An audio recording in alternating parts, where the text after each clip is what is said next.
The story begins in the immortal world, in the city of black sand, in the gravel desert. Some people are running because they are being chased by level 3 desert ghost wolves. They run desperately asking for help. The group consists of a level 3 mage, a level 3 cleric, and a level 3 warrior. The blonde girl says they were very unlucky, because they only wanted to hunt a level 1 sand scorpion and ran into a pack of level 3 ghost wolves. So she asks what they will do. The leader points forward and says to run to the trees since desert ghost wolves cannot climb, and if they manage to climb, they will have a chance to survive. She says this, but is frustrated inside because she knows wolves are cruel by nature, and when they choose a target, they do not give up until they finish it. To make things worse, she is worried because they are all injured from a fight they had earlier, and the only 2 black metal equipment pieces are broken. Suddenly, the mage falls to the ground, and they all look back frightened because the whole pack is attacking the girl on the ground. She looks back and freezes with fear because there is nothing she can do. At that moment, the wolf is struck by an attack and falls, finished on the ground by a sword. She watches the lifeless monster's body until someone appears, passes by the body, and stands in front of them. Xiaohei is surprised, wondering if that person saved her. Then she decides to check the person's level and realizes it is level 1 and is surprised, meaning the boy is a novice. The MC removes his hood and faces the monsters, saying that level 3 monsters are not that strong. Immediately, the wolves charge and he draws his sword once again and goes to meet the monsters. The wolves jump to attack, but in the blink of an eye, all are sliced by several attacks from the MC. The 3 are surprised to see a boy in front of them defeating all the monsters with ease. The warrior is impressed to see someone finishing 4 desert ghost wolves using only a beginner's sword. At that moment, Xiaohei points forward and shouts that they are facing an even larger pack. They don't understand how this is possible, or where so many wolves came from, and speculate that the monsters smelled the bodies of their fallen companions on the ground. The group leader shouts for the MC to run, because that is a horde capable of massacring an entire novice village, and emphasizes she is serious since the monsters will tear him apart. He smiles and asks if she is serious. Then he opens his system and a notification asks if he would like to summon skeleton warriors. He confirms and throws all his summoning cards forward, which, upon hitting the ground, create a huge magic circle. At the same moment, a hand starts coming out of the ground and several level 3 skeleton warriors appear in the battle. The wolves waste no time and advance, but the MC confidently says he wants to see who will be torn apart first.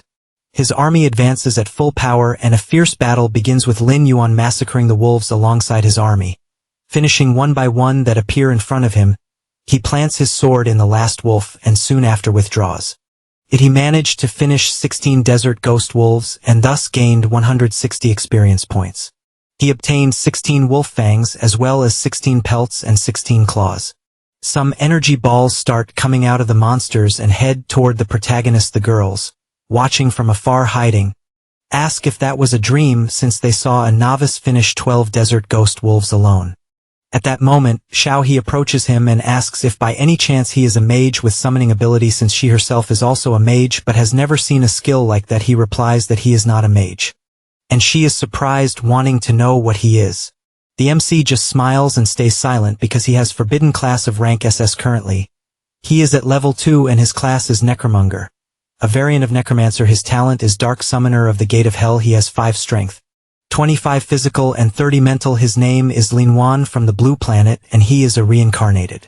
3 years earlier, scientists detected the emergence of a giant and mysterious planet near the blue earth which became known as the magic planet. 3 months after that, an unknown company launched a virtual reality game called Immortal World, which shocked the entire world. By using the virtual reality glasses developed for the game, people chose a class and, when leveling up, gained powers to face monsters inside the game. At first, everyone thought it was just a game until some players began to awaken the same powers in the real world and they became known as the Awakened. It was from that moment that a cult called Worshippers of the Evil Stellar God arose. They crossed the barrier between the virtual and the real world and began to massacre people, and the entire city suffered at their hands.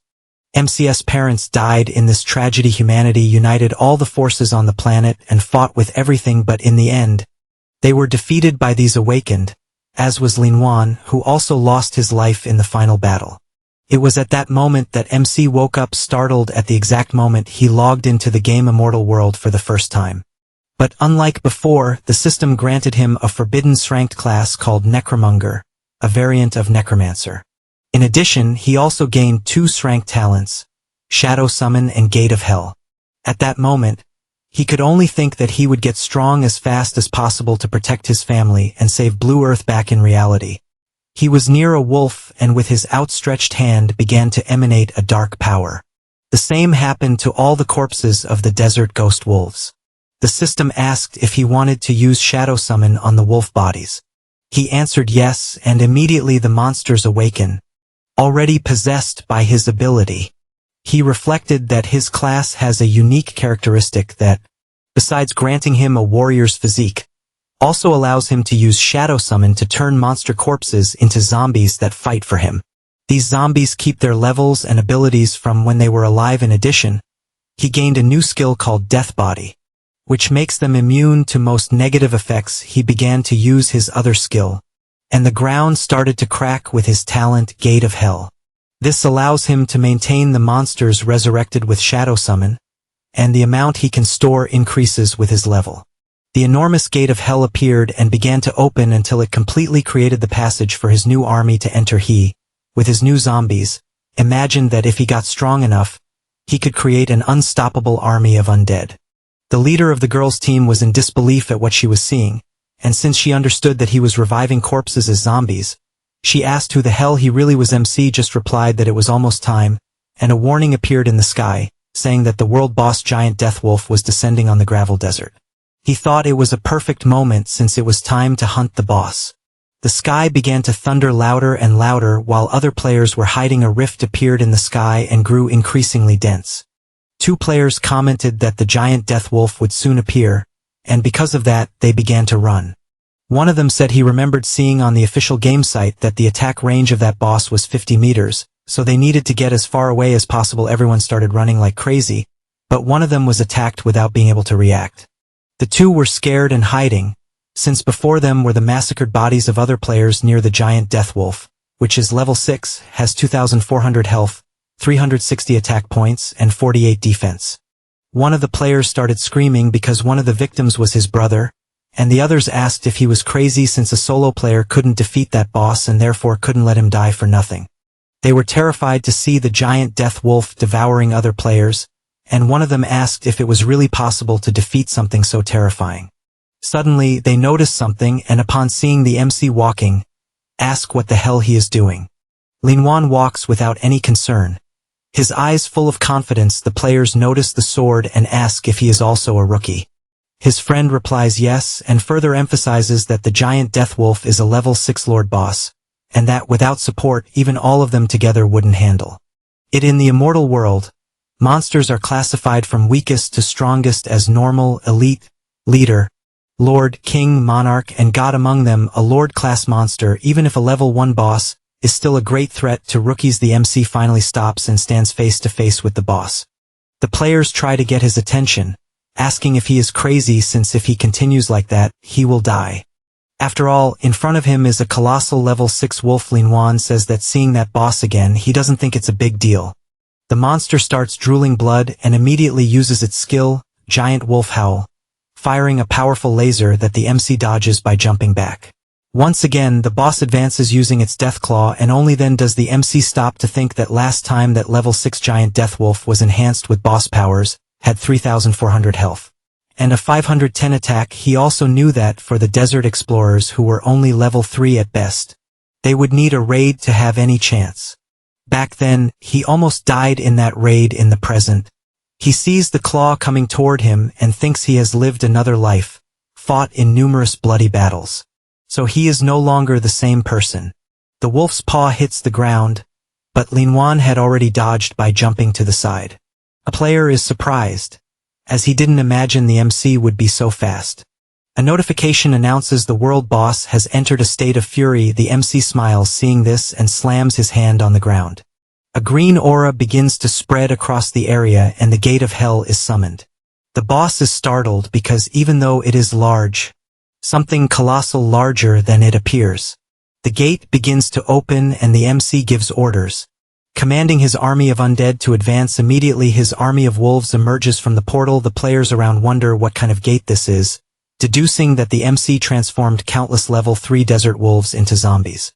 As he advances, he imagines he leveled up to 3 just by killing monsters along the way, and the underworld gate can now store up to 30 monsters. And even thinking he was late, he imagines he had good results. He reflects that according to the aggression system in the immortal world, summoners are more threatening than their summons.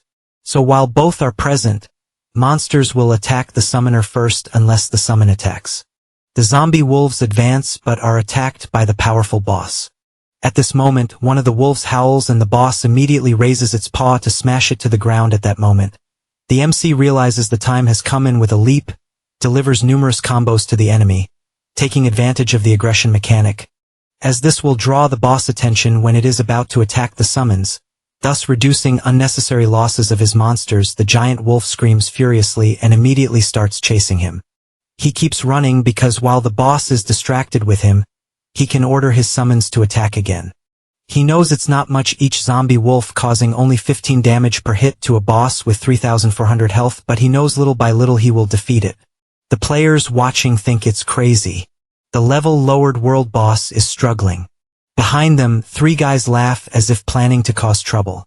A few minutes later, the MC jumps toward the giant wolf, which has 500 health left. Without wasting time, he locks his sword, causing a critical hit and dropping the boss health to 80. The monster starts howling but falls to its side on the ground. Linton begins to approach, since now only the final blow remains. He watches carefully until the previous group jumps, shouting that their chance to land the last blow and the world boss treasure will be theirs. And they are confident since the MC's army has already been eliminated. He looks back and a distant player shouts to be careful. Without thinking twice, he cuts down the 3 players who were going to steal his last blow and all fall to the ground like potatoes. The MC calls them fools for trying to do that. The people far away are shocked by what just happened, since a rookie killed 3 level 3 thieves with a single attack. The boss stands up once more, looking at Linton, but he doesn't waste time and attacks with full force, delivering another critical hit that leaves no chance for reaction. The system informs that the world boss giant death wolf's life has been reduced to 0, and for successfully killing it, he gained 480 experience and a soul gem. He is thoughtful, wanting to know what rewards he will receive for being the first player to finish a world boss. 2 items appear before him and he takes the first, the soul gem, which contains soul power.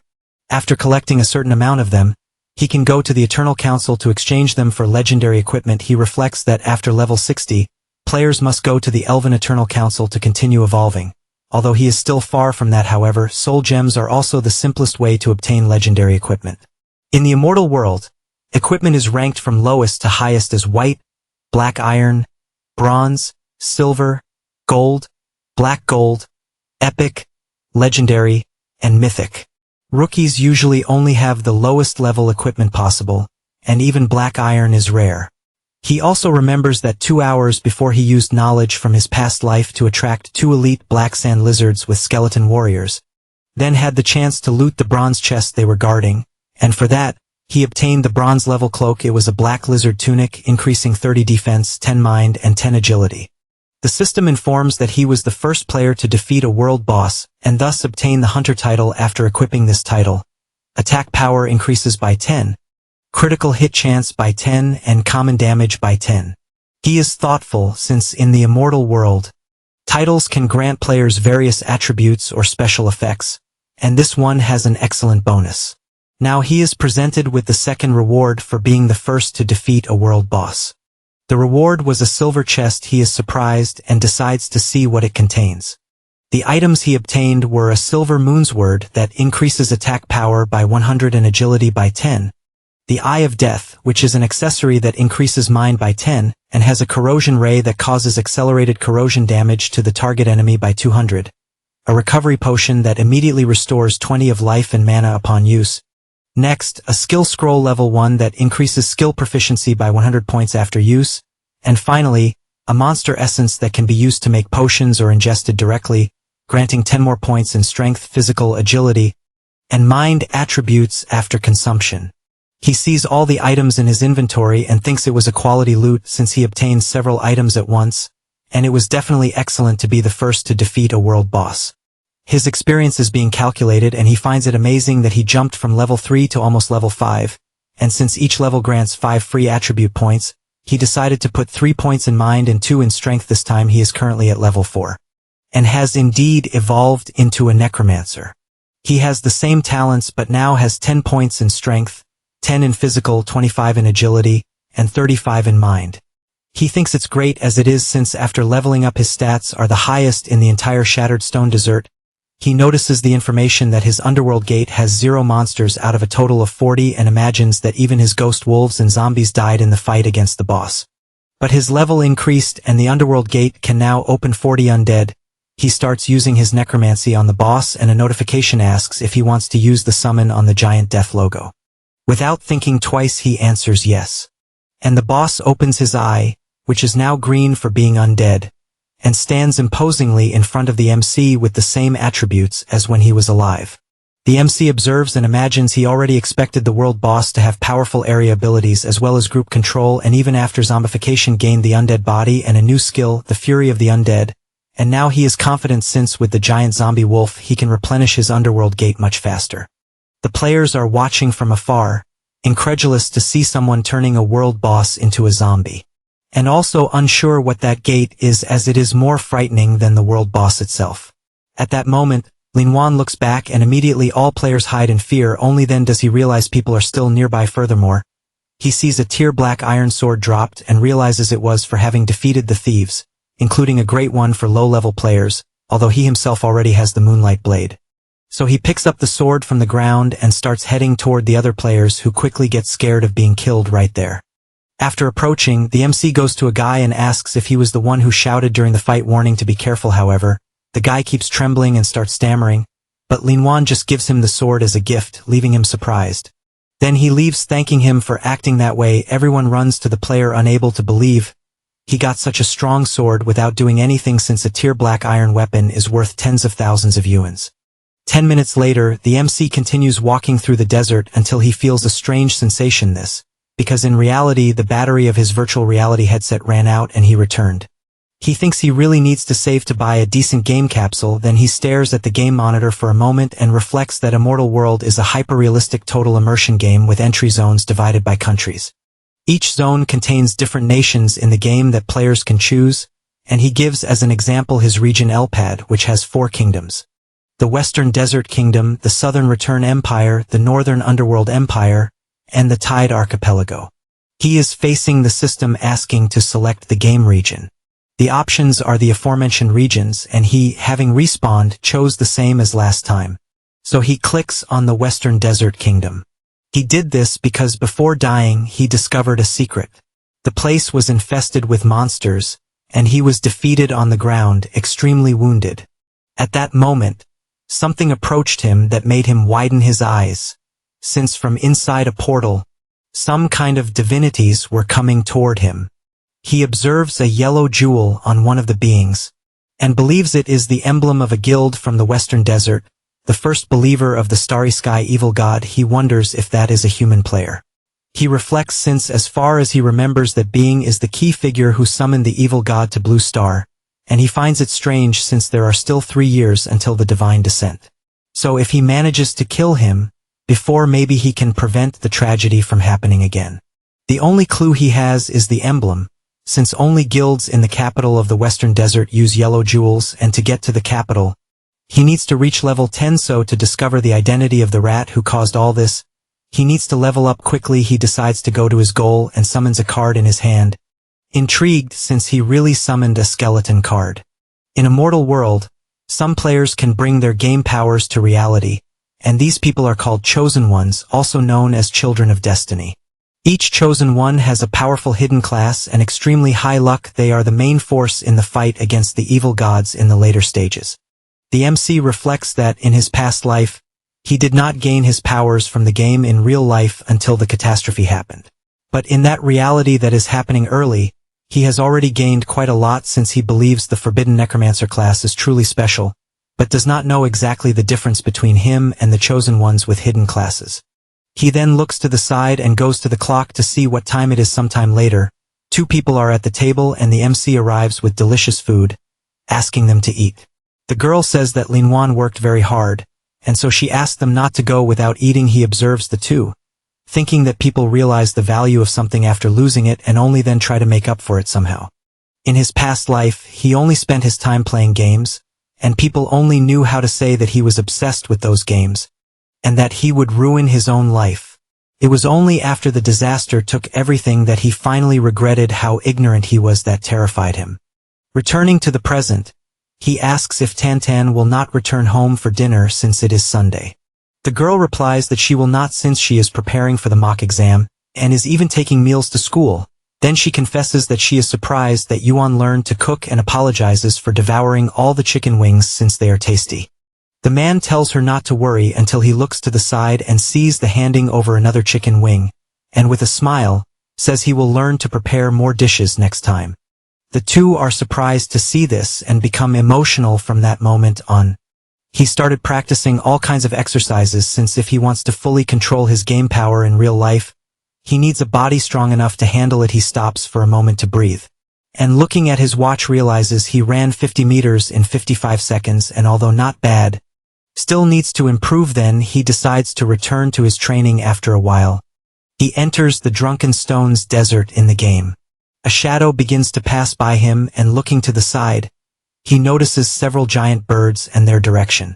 This is the level 2 howling bird. It has 40 health, 20 attack power, and 2 defense.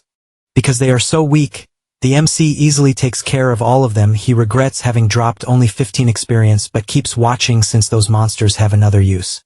Sometime later, his new zombie birds begin to fly over the place until a huge pack of wolves appears. The MC, coming from afar, realizes it is no coincidence that the birds are favorite targets of the shadow wolves of the desert. Since just a few hits were enough to attract an entire pack, he opens his potion and starts to drink monster essence, and since it is made like that, his attribute points increase by 10. He advances since he needs to take advantage of this chance because the wolves are also coming toward him.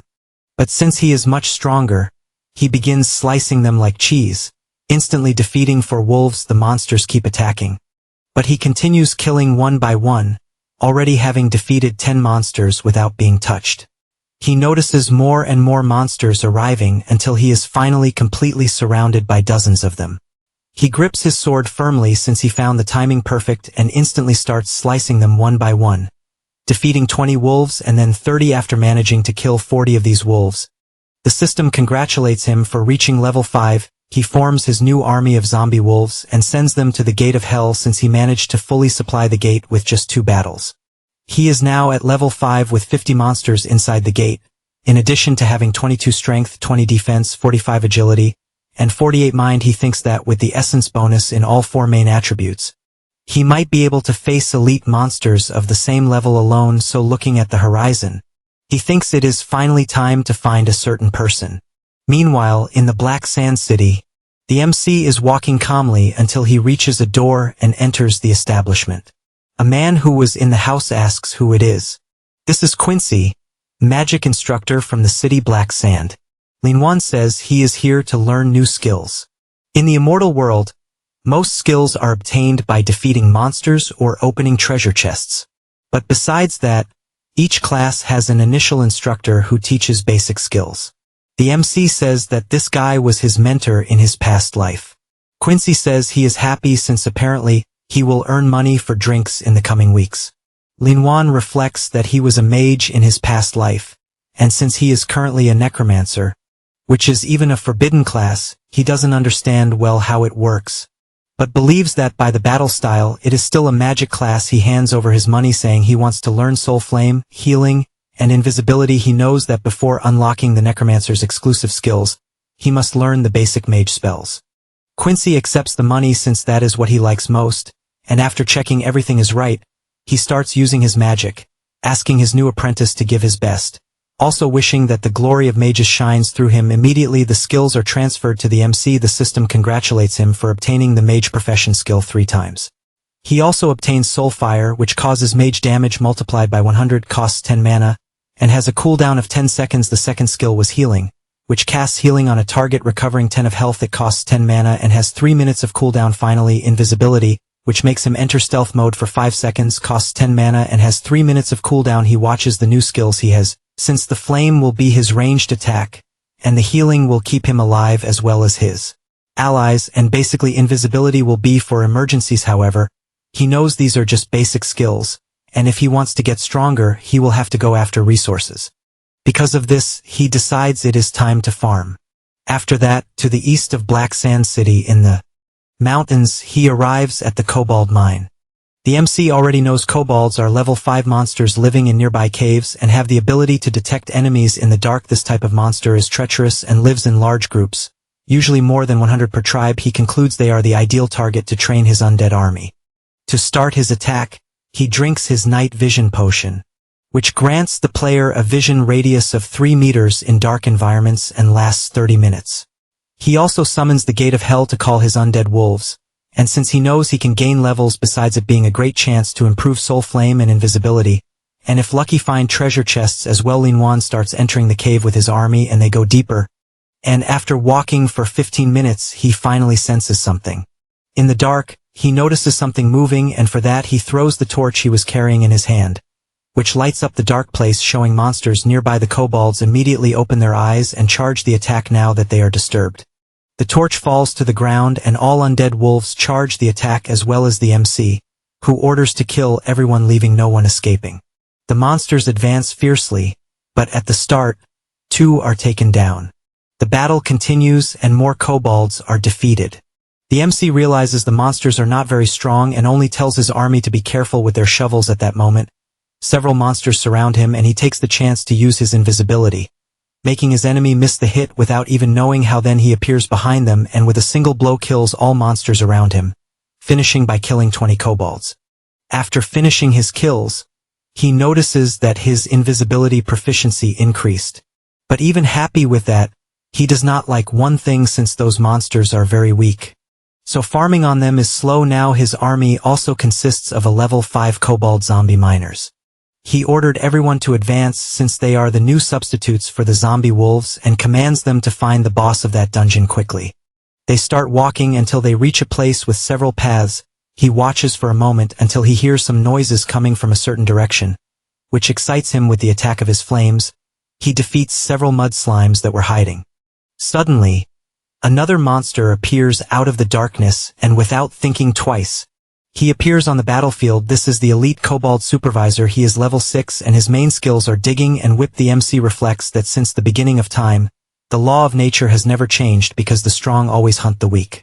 However, even predators are part of the food chain and sometimes become prey. In short, danger lurks in every shadow and no one is safe no matter how strong he is. No sooner does he think this than he receives a blow from the supervisor that raises dust throughout the cave. He knows that even at a disadvantage, prey can silently appear and attack the hunter, and he sees exactly that situation.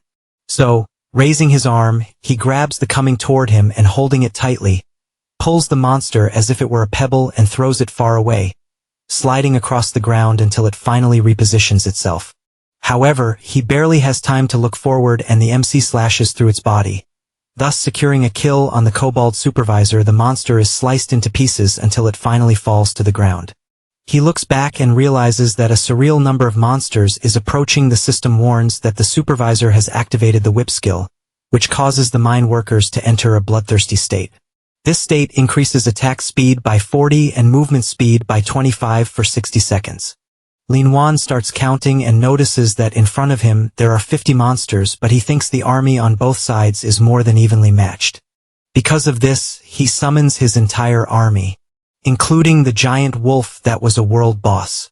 He says the game is finally going to start and orders the hunt to begin. The battle between the zombie wolves and the kobold begins, and the massacre happens on both sides. At this moment, the giant wolf activates its fierce howl and the stun effect hits the nearby kobold directly. The MC sees the opportunity and sends his entire army to attack without mercy. He starts by taking down 5, then quickly turns to 10, then 20. And when he notices he has already defeated 40 kobold supervisors and therefore reaches level 6 without wasting time, he activates his necromancer skill to turn the corpses into his allies. Now, he also has the zombie kobold supervisors on his side.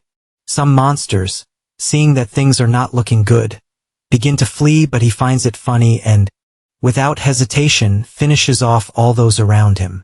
However, a sudden attack comes in his direction and he narrowly dodges it by jumping backward. The attack was made by the Kobold boss, who is level 7 and has 1000 health, 150 attack, and 80 defense.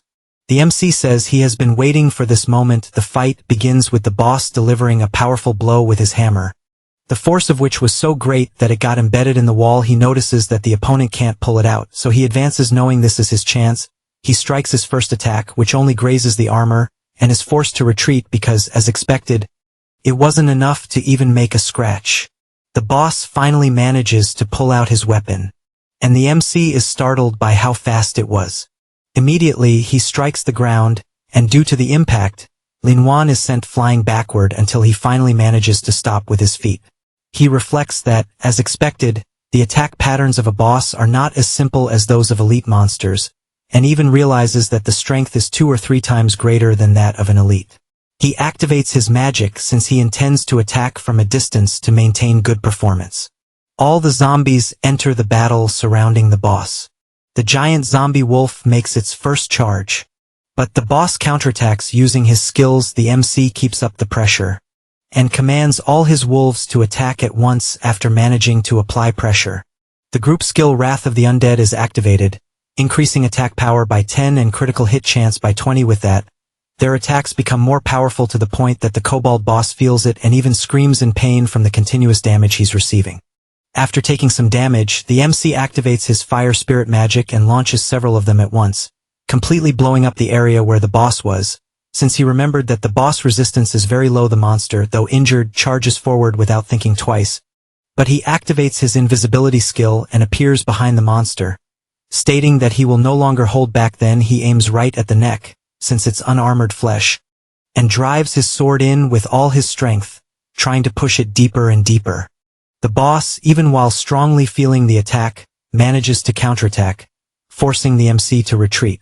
However, he doesn't waste time, and after snapping his fingers, he holds firmly onto the giant wolf and begins moving on its back while all the others attack at the same time. As the battle progresses, he realizes that the armor is breaking, and channeling more fire spirits, he fires everything at once, believing it will be enough to kill it. The boss starts roaring after receiving an attack of that magnitude. That roar was also a command to summon all the other kobolds from the cave, and the MC finds this interesting since it's more experience for him. The massacre begins with the number of kobolds killed rising quickly. Meanwhile, the boss is trying to use the distraction to escape, but it's useless since Linton appears in front of him. Asking if he really thinks he'll get away, he grips his sword tightly, and, with a single movement, strikes the kobold's head clean off, which goes flying from the body. After this kill, the system congratulates him for defeating the kobold boss, and awards him 50 experience points for it. He decides to check the system, and notices that he has leveled up to level 7. He thinks it's amazing since his Hellgate can now hold 70 undead, and he currently has 27 strength, 23 stamina, 45 agility, and 50 spiritual power. He is aware that he is getting closer to level 10, and finally being able to go to the main city of the Western Desert. He decides to check his stealth technique and the Spirit Flame, as their mastery has been completed and both have leveled up to level 2 now. The stealth technique lasts for 10 seconds, and the Spirit Flame deals magic damage to the target equal to 200 of the damage.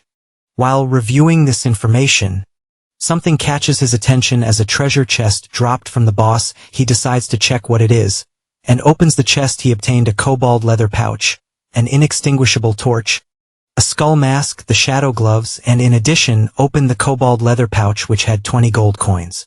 He grabs all the gold in his hand, knowing that soon major banks around the world will open currency exchange channels between the real world and the game world, and those 20 gold coins are worth 200,000 yuan in real currency, and he knows that's already a lot.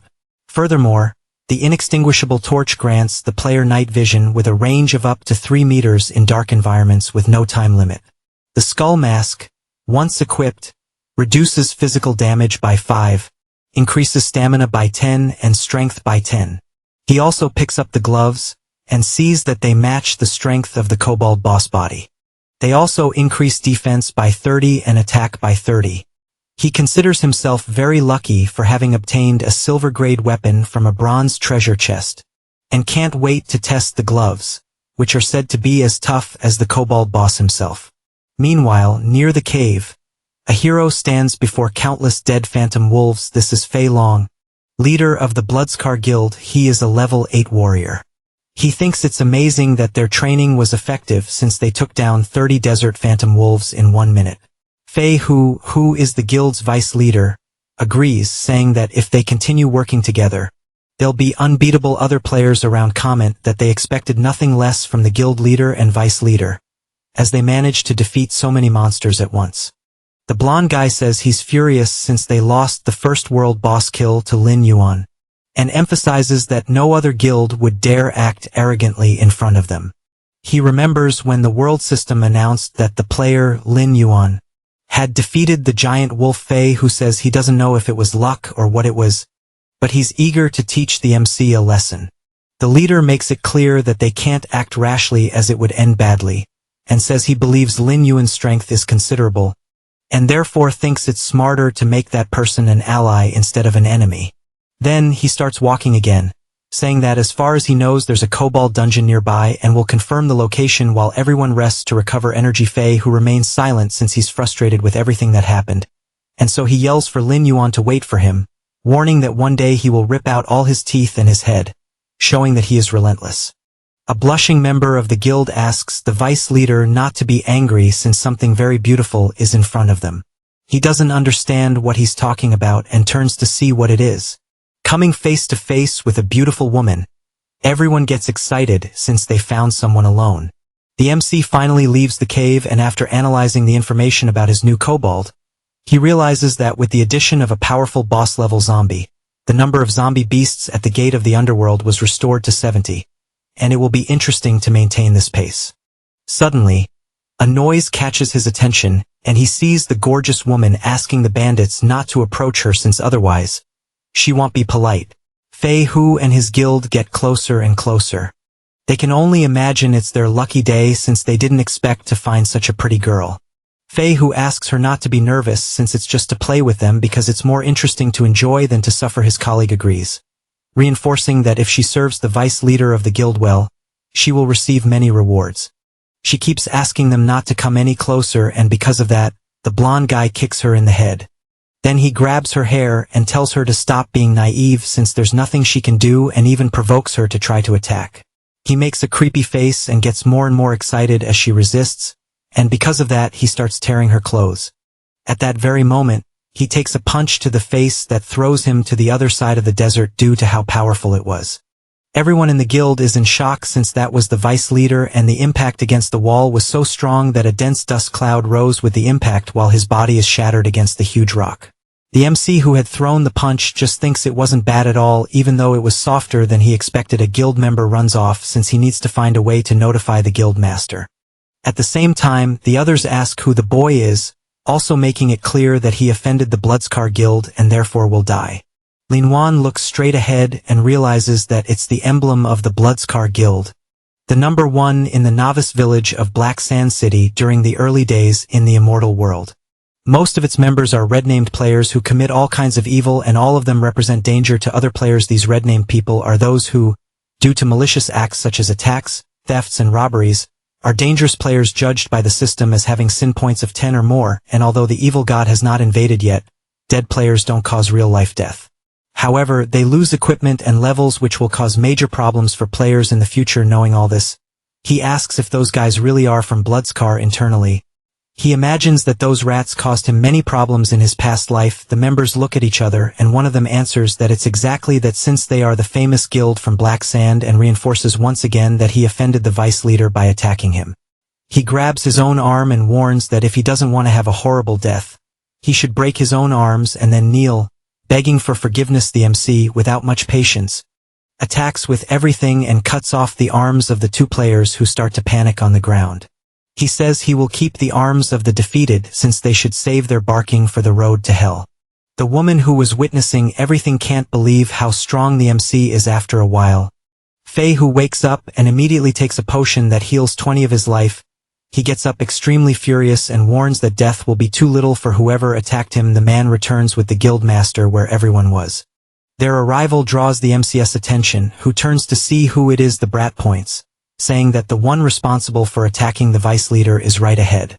Fei Long prepares his axe, but while holding it, he notices something. He notices that the player's eyes were indifferent and cold, yet imposingly imposing. Furthermore, he notices that they are like swords forged under the moonlight, shining with a cold light that could cut anything, and the aura he was feeling was so overwhelming that it suffocated him just by being nearby. The guild member starts provoking the MC, calling him a fool, and making it clear that he will die there. However, the guild leader knows the situation is not good, as the aura he's feeling, plus the sword he saw, makes him believe it was dropped from a boss-level monster, and because of that, he firmly believes the player in front of him is Lin Yuan. He gets internally irritated, as out of all the people they could have provoked, they went and did it with the strongest one possible. The MC asks if the one there is the guild leader. He just holds his axe, since there's nothing else he can do, and believes the battle is inevitable at that moment. Someone jumps toward the MC, and the girl screams desperately, warning that someone is behind him. Fei, who yells for him to die already. The leader also takes the opportunity, since they're attacking as a group, and warns that making Bloodscar Guild an enemy is the worst decision someone could make. With that, both attack at the same time until Fei Long stops in shock, as a giant monster appears behind the MC, and with a macabre smile it swings its hammer and hits the vice leader square in the stomach, sending him flying like a rocket. At the same time, Lin Yuan goes toward the leader, and says it's his turn to get beaten. Then, with a single move, he cuts the guy in half, who falls to the ground like sliced potatoes. He states that even though they're the #1 guild, they're not even qualified to make him fight seriously at that moment. The system alerts that he eliminated a human player, and because of that, his sin value increased by 2 points. He sees the alert and thinks that as long as he doesn't accumulate too many points within a week, they'll disappear automatically, so it's fine. The woman says the rest of the group fled and asks if they should follow them. He replies that they're just losers, so there's no need to worry. At that moment, the defeated players start to disappear, and their items are dropped. First, the explosive battle axe. Its effect is that upon hitting a target, it triggers a powerful explosion, dealing area damage to the target and nearby enemies, as well as increasing attack by 40 and strength by 30. Next, the cross-dragon Fangblade dropped. Its effect is that upon hitting a target, it releases flames. The flames cling to the target, causing continuous damage. It also increases agility by 30 and attack by 40. Lastly, the spiky attack dropped, which increases attack by 15 and agility by 20. He reflects that the stats of the dropped weapons are very good, and even though he can't use them, he always has the option of selling them for a good price. At that moment, the woman approaches, blushing, and thanks him for saving her and asks for his name. He pauses to think about it and replies that one day, she will see his name at the top of the global ranking. She is surprised since he's referring to the top 10 players in the world. And because of that, she runs after him, saying she doesn't care about rankings and all she wants is for him to carry her after that. The MC continues walking through the desert until a monster appears behind him and several level 6 Thunder Lament Scorpions jump toward him. He positions himself and begins slicing each one that tries to get close, but with his colossal power, he takes care of them all very easily. He defeated a total of 60 Thunder Scorpions, and because of that, his level increased to 8. He realizes that reaching this level was quite easy, and although it was hard to collect the paralyzing herb, he believes the reward was at least unexpected. 2 days before, he had met someone. The monocle indicates that he was waiting for him. Because of that, a quest from the alchemist Emor was detected. The name of the quest is Emor's Will, and it is necessary to go to the Lamenting Desert to collect 10 paralysis herbs and deliver them to Emor. The time limit is 1 day, and this plant has thunder properties that grow in the desert. Lin Yuan stops to think that after a while, a special dungeon will open in the main city, and the dungeon in question is full of monsters with the thunder attribute, and to clear it, extremely high thunder resistance will be necessary. Because of this, the powerful potion that grants electric resistance will be in high demand and could be worth tens of thousands of gold coins. And he also remembers that someone in his past life made a huge profit from it. Also, after completing the mission to collect the paralyzing grass, it will be possible to obtain a recipe for the electric resistance potion. He looks at Emor since he is aware that it is his first day in the Black Sand, and after completing that mission, the NPC will enter permanent seclusion. In other words, That is the only way for a player to obtain the recipe and the only possible chance. And because of this, he accepts the mission. Back in the present, the MC continues defeating all the monsters that appear. He knows that the Thunderwailing Scorpion is a level 6 Thunder Beast guarding the paralyzing grass, and at his current level, that guy does not pose any threat. He goes to the grass and decides to make the most of the opportunity to maximize his proficiency in the gathering skill he recently learned. Gathering is at level 2, and because of this increases gathering speed with a 5 chance to collect rare quality herbs. It consumes 1 spirit point and has a 3-second cooldown after some time gathering. He feels a strange tremor growing stronger. Suddenly, something emerges from the sand and almost hits the MC, who stepped back at the last second. He is startled looking ahead as multiple danger alerts are triggered in his system. He is facing the Crystal Demonic Thunder Scorpion, which is level 10, has 2,800 GP, 400 attack, and 55 defense. He smiles, finding it interesting for something like that to appear out of nowhere, and charges himself knowing it will be quite difficult due to the level difference.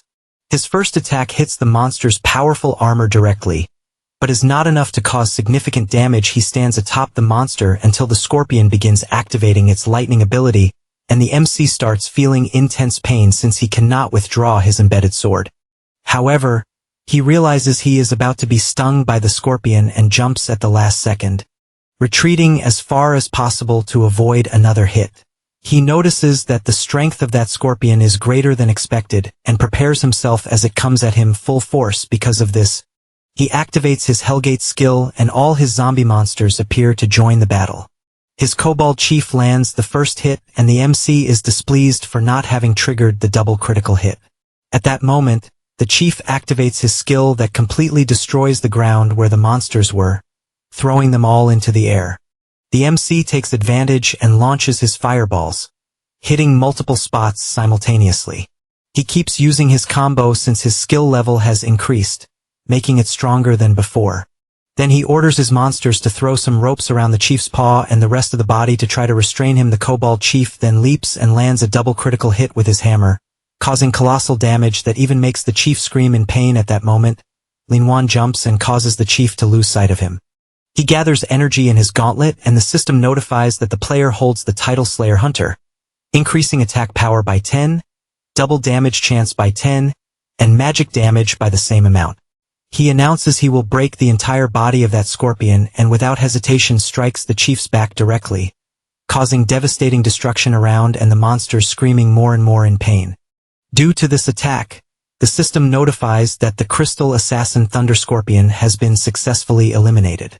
Instantly, he transforms the creature into one of his zombies, maintaining the same stats as before. At this moment, several other scorpions begin to approach, and this catches the MC's attention, who looks ahead and sees a giant horde approaching. He thinks this situation is excellent and activates his boss skill since he wanted more experience. Every monster hit by the lightning takes very high damage. And he also does not stand still, as with his sword, he starts slicing all the nearby monsters, always dealing critical damage because of his title, until he realizes he has already made a massacre. The system notifies that he leveled up, and after the slaughter, he finally reached level 10. Now, Linton is a level 10 Soul Reaper. If the Gate of Hell has a capacity for 100 zombies, his current strength is 32 points, Constitution 28, Agility 47, and Spirit 53. He admits that the feeling of gaining 2 consecutive levels is not bad. Additionally, he also obtained a Lightning Spear, Guardian Greaves, a Paralysis Ring, and a Ghost Bracer. He notices that all the drops were silver level, and if he sells everything, he could significantly improve his parents' lives. A notification warns that the demonic beasts in that area were eliminated, so he obtained a gold skill book specific to his personal skills. A strong glow appears in his hand, and a book appears right in front of him. He realizes that it is the Curse of Darkness. The only condition is that the player's class must be Soul Reaper. The MC realizes he was very lucky, and at the same moment, the skill book is automatically registered in the player's memory. An intense beam of light falls on him, congratulating him for obtaining an exclusive skill of the Soul Reapers, which is the Curse of Darkness. This skill deals damage equivalent to 20 of the target's health or restores 20 of health to the undead. Costs 100 mana and has a cooldown time of 10 seconds. He activates the skill in his hand, since he does not know exactly how it works, and looking to the side, he sees his giant scorpion is at 60 health. Then, to test, he casts the Curse of Darkness skill directly on his monster, which immediately has its health increased to 80. The MC reflects that the warm-up is over, as it is time to go to the main city to meet his first believer. However, he feels something strange and already imagines what will happen. It was his stepmother calling him in real life, warning that his father threw some things away and has a locked back. He goes there to help and also asks him not to strain himself too much. The woman warns that he is already at an age where he cannot be doing those crazy things, as he could very well have called a professional to check the air conditioner. He says he was just trying to save some money since it was similar with the washing machine, because he fixed it with some simple adjustments. Then, he asks Lin Yuan not to worry, as he will be fine after one night, but just asks him to remember to pick up little Xiaotan from school the next day. The MC closes the door while thoughtful about this, and the next day, his parents are sleeping until they wake up to a noise.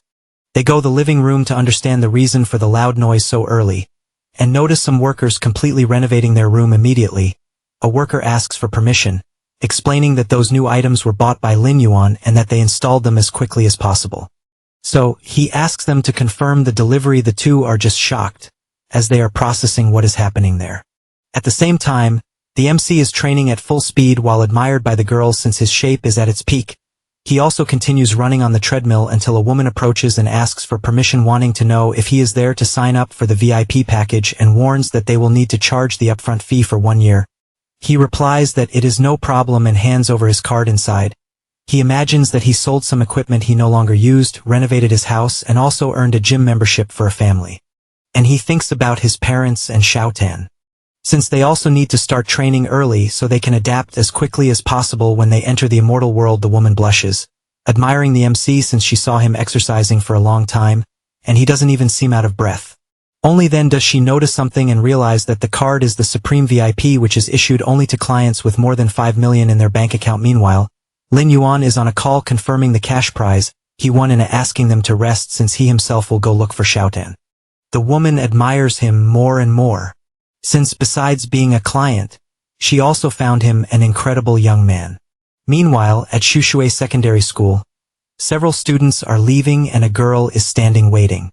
This is Linton, the MC's sister. At that moment, two girls appear gossiping. One of them says it is the older brother's birthday, and that they bought a huge cake. The other is surprised and says it must be amazing to have an older brother, and that she also wanted to have one.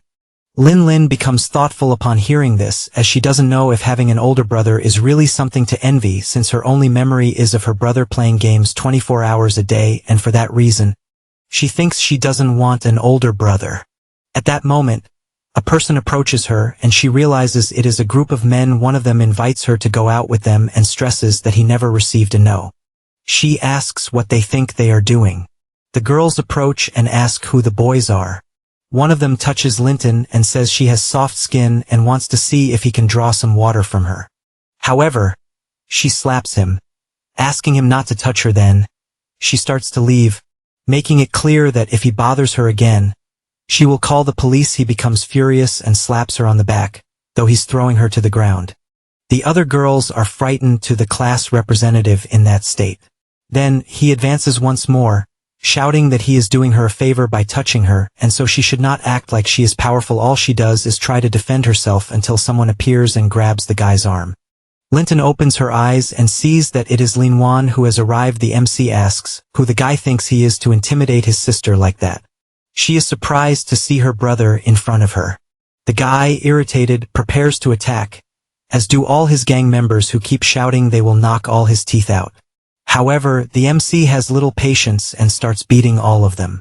And whenever he hits one, he goes to the next and beats him as well, to the point of stepping on the face of one that practically buries him in the ground. After beating them all, he calls his sister so they can leave.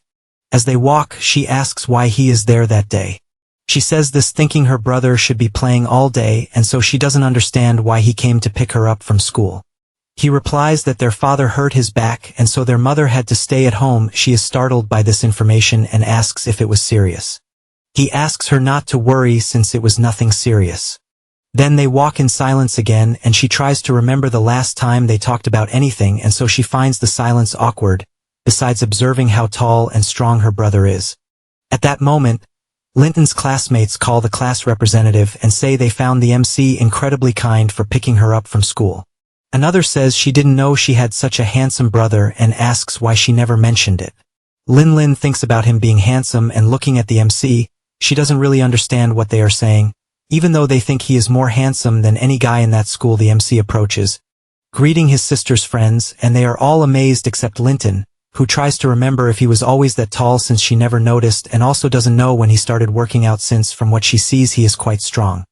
She only remembers him on the cell phone or video game and, puzzled by this, tries to understand why he changed so much in such a short time. After that, all the girls say goodbye to Linton and she looks to the side and sees her brother crouch down asking her to climb on him. She feels embarrassed and says she doesn't need to since she can walk alone inside. She doesn't understand what she's doing since she wouldn't let him carry her in front of all those people. However, the MC pulls her and puts her on his back. Then, he says that all their classmates have already left and since she can't walk, she shouldn't exert herself and asks if she didn't sprain her ankle when she was pushed earlier. She is surprised since she doesn't know how he noticed. After a while, they return to their house and their parents find it strange to see him carrying his little sister, but anyway, they just say they're glad he came back. After that, the MC goes to wash the dishes and his mother tells Linton to watch closely how Lin Yuan is behaving since he seems like a completely different person. Lin Mu agrees since he's cooking and washing the dishes, even buying new plates and appliances for the house. The little girl just stays silent until her mother approaches and says that the relationship between the two seems to have improved just like when they were children. She feels embarrassed hearing that, and while drinking her tea, she just wonders if he really changed. Lin Yuan announces that the dishes are washed and says he will go back to his room. He barely says that and closes the door. Linton soon feels disappointed since she knew she couldn't expect much because her brother is still the same addicted otaku as before. However, he appears in front of her with medicine and asks her to apply it after her bath since it's very good for healing. Then, he returns to his room and says he's going to play and not to enter unless it's important. She holds the medicine bottle and says she already knows she can't go in there but smiles at that attitude. Her mother reinforces once again that their relationship improved and asks what happened at school. Linton replies that nothing happened and that she will take a bath. Meanwhile, the MC is listening to everything inside his room and, lying back in his chair, imagines that the family issues have been resolved for now. Then, he looks at his virtual reality headset and puts it on since it's time to return to the game immediately. He goes to the main city and says it's time to hunt some rats. Now, he entered the Wind Sands area. At the city entrance, a man is being stepped on. This person swears by the heavens that it was a misunderstanding. However, the guard keeps stepping and tells him to shut up. At that moment, the MC appears and the guard looks back but finds it strange because he doesn't see anything even though he feels someone is there. Lin Yuan is hiding because he knows the street guards are very sensitive to criminals, and, because he has sin points, he will have to carefully calculate how long he stays hidden since it will be about 3 days. He reflects that it's a good time to look for an old friend of his who is lost out in the world. Meanwhile, at the church, the priest gives his blessing saying that from this day forward, the soul will be pure like freshly fallen snow. At that moment, Lin Yuan enters saying he is from the charity infirmary. Lawrence looks confused and he says he heard that a seriously ill patient was admitted there and therefore would like to treat him. They go to a room and Wayne is lying on the bed. The MC knows that he is an old, stronger member of the Knights Order from the Old Kingdom.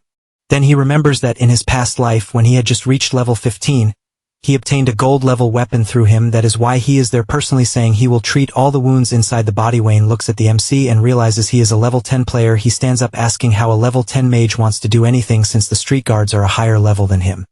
However, he returns to bed because he is coughing up a lot of blood. The MC sees this and warns that the poison has already begun to corrode the internal organs, which will only get worse if he doesn't accept the treatment, and makes it clear he will not live more than a month. Wayne warns that to heal him, he would need a kilo of fish oil with rotten gills. And if he is not afraid to die, he should try his luck in the Gobi mud. A notification arrives saying that Doug Wayne's quest mission has been triggered. It is necessary to obtain 1,000 grams of rotten gill fish fat to treat the poisons. He responds that he obviously accepts. At this moment, at the mission site, level 15 rotten gill fish are attacking other players. A swordsman asks everyone to advance and warns not to let the fish bite since they have sharp teeth. But the monster throws a mud ball that hits some players directly with unmatched power. After falling into the mud, the fish begin to surround him and activate their skills, going to devour all the players. The blonde boy starts to panic since that huge creature is in front of him and he cannot believe they will really be finished at that moment. The MC appears, grabs his clothes and throws him back, telling him to stay out of the way. Then he charges his energy and launches it toward the fish, causing a devastating explosion on that bizarre face. Then, he returns to the ground still holding the swordsman, who looks confused about what is happening since he did not understand anything. The swordsman wonders if they are really safe until he looks to the side and sees the MC charging forward with everything without even saying a word. He charges his flame powers and starts shooting the entire swamp since it is full of rotten gill fish, which are exactly what he needs for his mission. The monsters do not back down and jump out of the mud trying to counterattack Linton. The blonde boy warns to be careful, but he dodges easily and even mocks them, wanting to know if that is all they have. Then he repositions, summons one of his axes, and says that a gang is still a gang. No sooner does he say that, then he starts slicing all the fish he finds in front of him, making them into tuna. The players watching from afar cannot believe how someone can be so strong since there are 8 of them and they were almost wiped out while a single person is fighting alone. Anyway, he remains scared since he knows the deadliest thing about those monsters are their area skills. And that is exactly what they are doing as they channel their area skills. The MC just watches a dense smoke rising from the monsters and finds it interesting, since he knows the fish are casting a group skill called Echo of the Cursed Prey, which causes all enemies within range to receive a shock of toxic mist. That causes negative effects of confusion and auditory hallucinations. He finds that trick interesting but says he will not fall for something like that. So he activates his Gate of Hell, summons his giant zombie wolf, and commands to use the skill Howl of the Hungry Wolf. The zombie boss immediately starts howling and all targets hit enter a state of dizziness. The MC decides it is time to take action and equips his awakening mask. It is a one-time defensive mask against toxic mist. He equips the item and charges forward, telling the monsters to die all at once. He starts landing critical damage on all the fish he finds in front of him and defeats them one by one until creating a huge pile of corpses. One of the remaining fish tries to escape, but he grabs his axe and throws it with all his strength, causing a devastating explosion on impact. The nearby players found it incredible what they were watching but emphasized not to let their guard down since more fish were approaching. The MC found it interesting and ordered his Thunder Scorpion to take action. He immediately activated his skill and fired numerous thunder crystals, starting to bombard all the mud where the enemies were, but the fish were resisting the attacks well. One of the players panicked since he imagined the attacks wouldn't work, and blamed the level difference, which was very large, and firmly believed it was impossible to eliminate them all at once. At that moment, Linton jumped and approached the group, questioning who said the goal of those attacks was to kill the monsters. He then put on his hood and everyone asked to wait a moment since they noticed the scorpion's attack direction seemed to target the female fish's belly, and they started to find it strange as the males began acting oddly and soon got scared as they started devouring each other. The MC knew that whenever female rotten horses die or lay eggs, they release a large amount of musket one, and this causes the male fish to enter rage mode and start attacking anything within reach. He warned he would take advantage of this trait to let the monsters kill each other. Suddenly, a fish that was nearby charged toward the MC, and this time it was a giant fish. Everyone panicked since they didn't imagine there could be a female fish the size of a male. Linton found it the perfect moment and ordered his ghost wolves to advance. They all started biting the monster, and it quickly began losing strength even without losing its life. The MC was surprised since even after sending all his wolves, it wasn't possible to land a fatal blow, and with his sword in hand, he was satisfied for having immobilized that fish since it made things easier. He said that and managed to kill the elite rotten horse, and upon doing so, executed an attack toward the monster's belly, and grabbed some small balls that were inside since the monster was full of them inside. The players didn't understand what he was doing, and the MC simply ordered his chief wolf to carry the fish's head somewhere else. The giant wolf started running at high speed until it reached the top of a rock.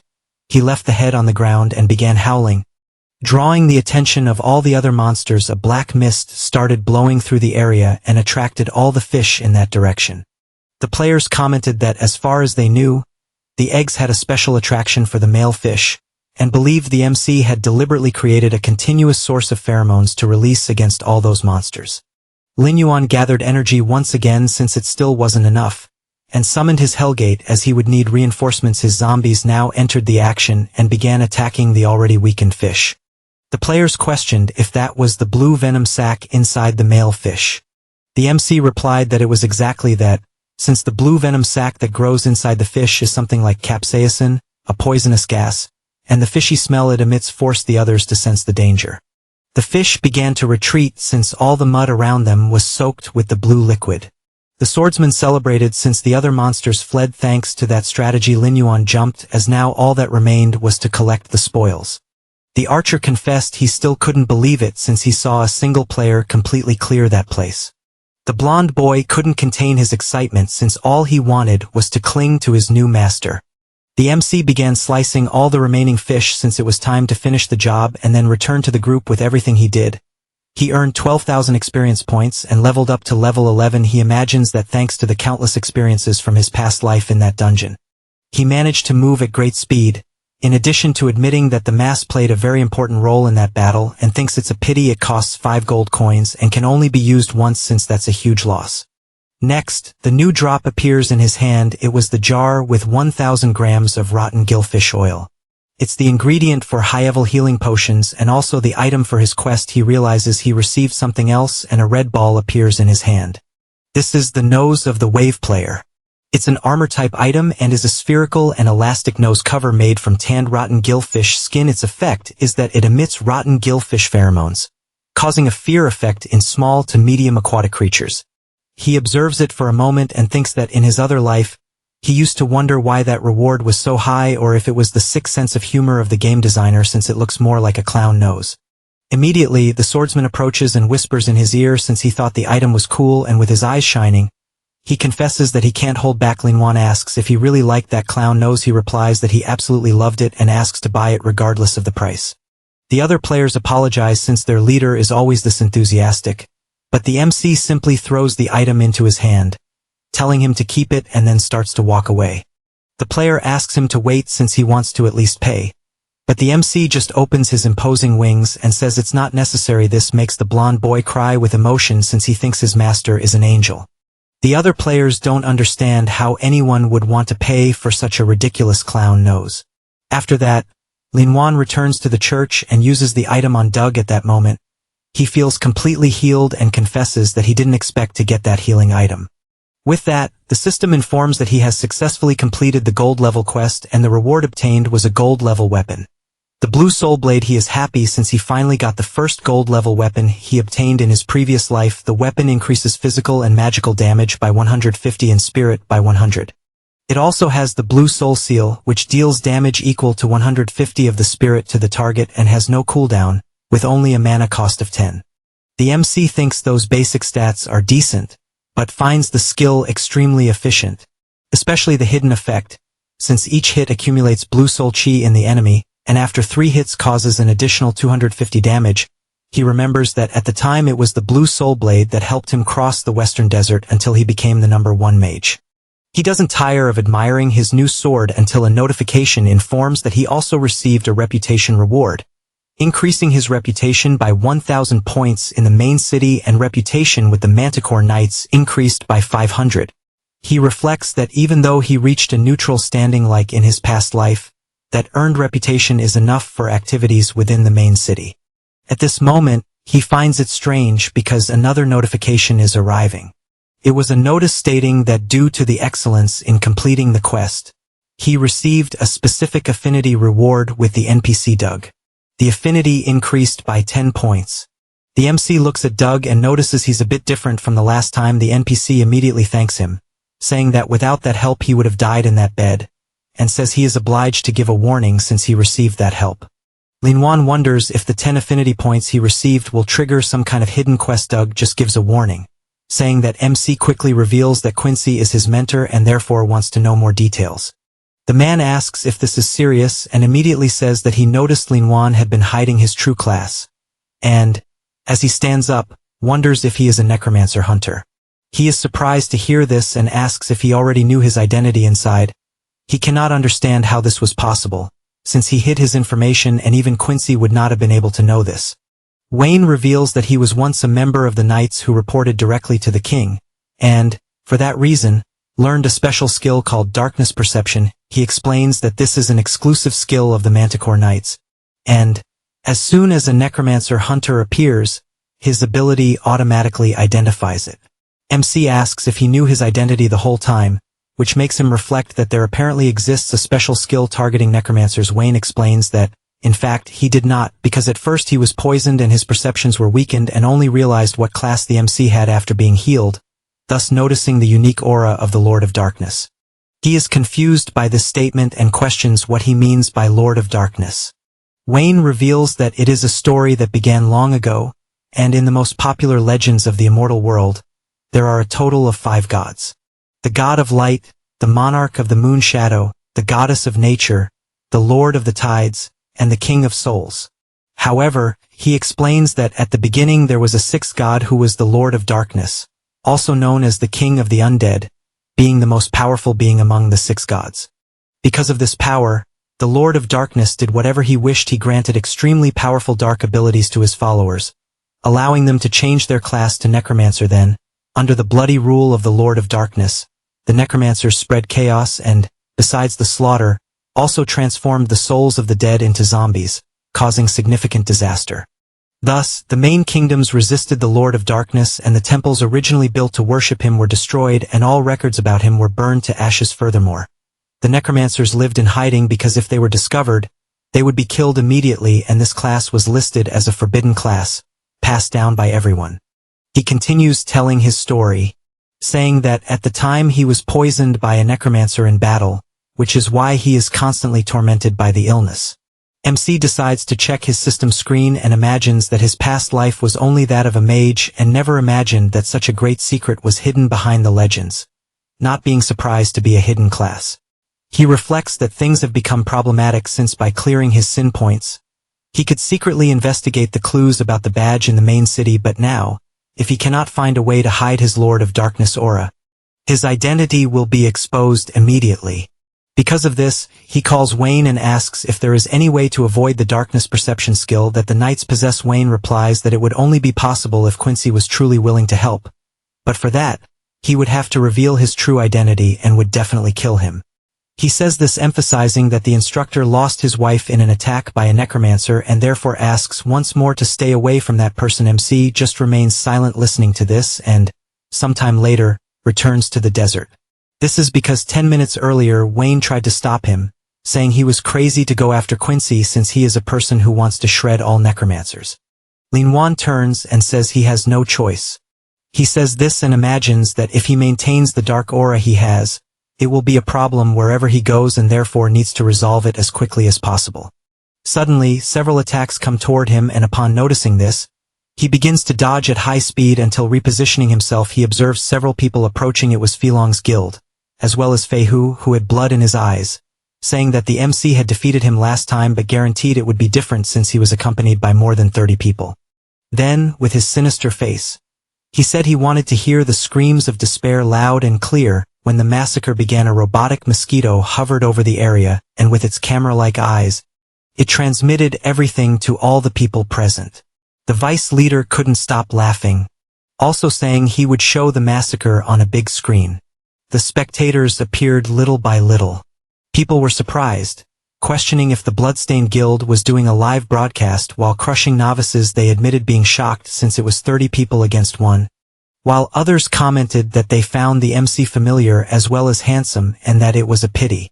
Lin Yuan immediately said that guild wouldn't even be good for a warm-up.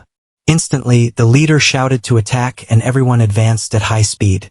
The mage prepared his magic while the archer readied his arrows and the warriors formed the front line. At that moment, the system announced that the malicious attack determination had been established and the contract time was 15 minutes. If he killed all the attackers within the time limit, the sin value would not increase. He prepared his sword, saying that 15 minutes was more than enough to kill all of them 3 times, and thus summoned his entire zombie army to join the battle. His giant wolf began blocking a spell. And at the same time, the zombie scorpion struck one of the henchmen dead on. The leader shouted for everyone to pay attention to form a shield wall to protect the mages immediately. His guild formed a defensive formation, and right behind them, the mages prepared their rituals, focusing on defensive spells to buff the team. Meanwhile, another mage prepared an offensive spell, unleashing powerful lightning bolts. The archers also decided to attack, firing their magical arrows directly at all zombies within range. At that moment, the spectators began leaving the live stream, thinking the summons were too weak and accusing the MC of being a novice showing off. The guild leader prepared himself and said he had no fear of the zombies, and the same went for his partner, who assured that Linton would lose his life that day. The MC then smiled, which startled Phylong. Suddenly, one of the spectators shouted, asking what the hell was happening. One of the mages stepped on a trap, and a sand vortex formed, sucking them all into the ground. At the same time, the zombie wolf chief appeared, and with extreme ease defeated numerous players at once. The battle grew increasingly intense, and both leaders were in disbelief. The spectators returned, having never imagined a novice would react so well. The mages warned to be careful since the wounds were poisoned and needed purification first, but it was too late as a colossal explosion occurred at their feet, until they realized it was a direct attack from the MC. At that moment, a wave appeared behind them, but without even looking, he attacked with his sword, striking the assassin's stomach, who could not believe how he had known of his presence. He warned that he wasn't stupid enough to stay invisible in the middle of the sand. The battle continued frenetically, and everyone began shouting that the opponent was too strong, begging to run and save their lives. Fihu prepared himself and, furious, called everyone trash. Then, at that very moment, he charged to attack with full force. The MC carefully observed his movement, and, without hesitation, activated his technique, summoning numerous skulls with the blue soul seal. The blonde guy was completely shocked seeing this ability, until he received a precise strike from the MC, leaving both standing back to back. In the next second, a colossal explosion struck Fihu due to the ability Linton had used. He remarked that he found it too easy, which made the spectators even more excited. The guild begins to be obliterated by zombies, and all the captain can do is stare in fear, questioning if he is hallucinating, since the MC is in front of him far more powerful than before, and looking into his eyes, it feels as if he is facing a demon from hell. At that moment, Linton looks back and makes Phylong tremble in fear, begging for his life. The MC finishes off an opponent and starts walking toward him until instantly, he strikes him in the head with his sword, giving absolutely no time to react. Then he looks to the side, and seeing the robotic mosquito, aims his skill and completely blows up the camera. Claiming it was making too much noise. After all this, somewhere in a skyscraper, some players are complaining that the MC blew up the drone and ask who he is. A servant replies that he is the one responsible for killing the giant death wolf. They decide they need to find him since the mercenary guild issued a rank S invitation, and a blonde boy announces that this person is called Linton. Meanwhile, in the city of immortal black sand, Quincy is almost falling asleep in a barrel until the MC arrives, and he greets him, but warns that he no longer wants to teach, since he has enough money to drink freely. However, Linton says he wants to talk and cancels his occupation. His profession as a necromancer is revealed. At that moment, Quincy drops his drink to the ground and, full of rage, asks if he is by chance a necromancer. They stand face to face and Quincy grits his teeth and, using his power, shouts that it has been a long time since he faced a necromancer, and wants to know how he dares to appear again. He then unleashes all his attacks, but misses them one by one, which surprises him as he did not expect the MC to be so fast. At the same time, a shadow of Linton passes by him, points his sword at his head, and asks if they could have a proper conversation. The instructor asks what exactly he wants, and the MC remembers Wayne when he decided to reveal everything as payment for his debt, explaining that at the time, under the shadow of the Dark Lord, the immortal world was immersed in despair, and to defend justice, Quincy and his wife fought against a necromancer who was one of the Dark Lord's main lieutenants. After a bloody battle, the necromancer was killed, but Quincy's wife was severely injured by the death curse.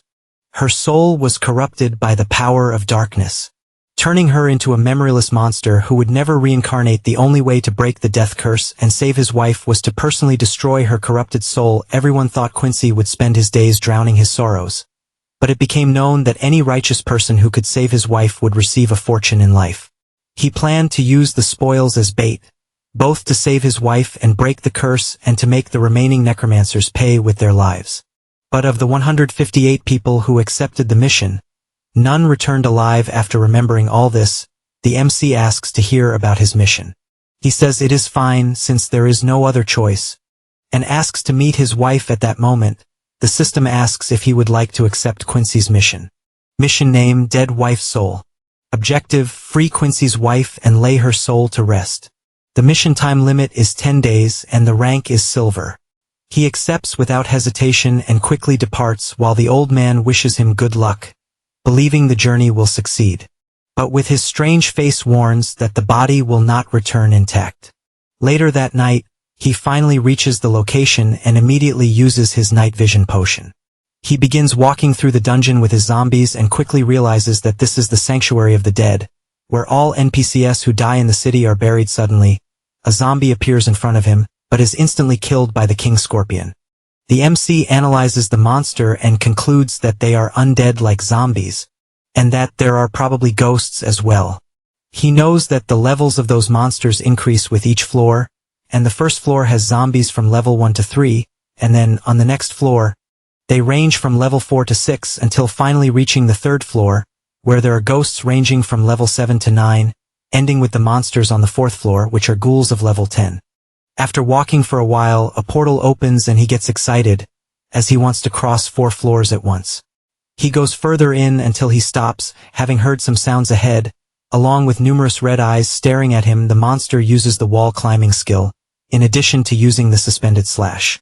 He is facing dozens of elite ghouls, which are level 10 monsters with 2000 health for 100 attack points, and 40 defense points. He wastes no time and orders his army to attack, starting with the King Scorpion, who attacks all the ghouls in front of him, then moves and attacks more monsters around.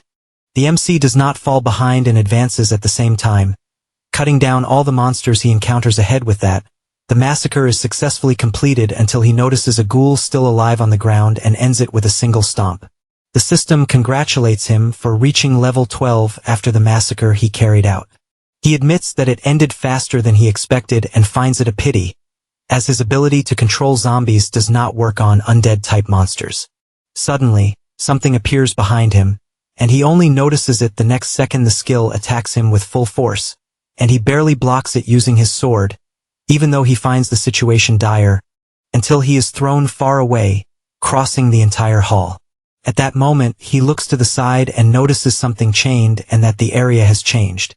The woman inside the coffin smiles, saying she has been waiting for this moment, and then completely explodes the coffin she was in.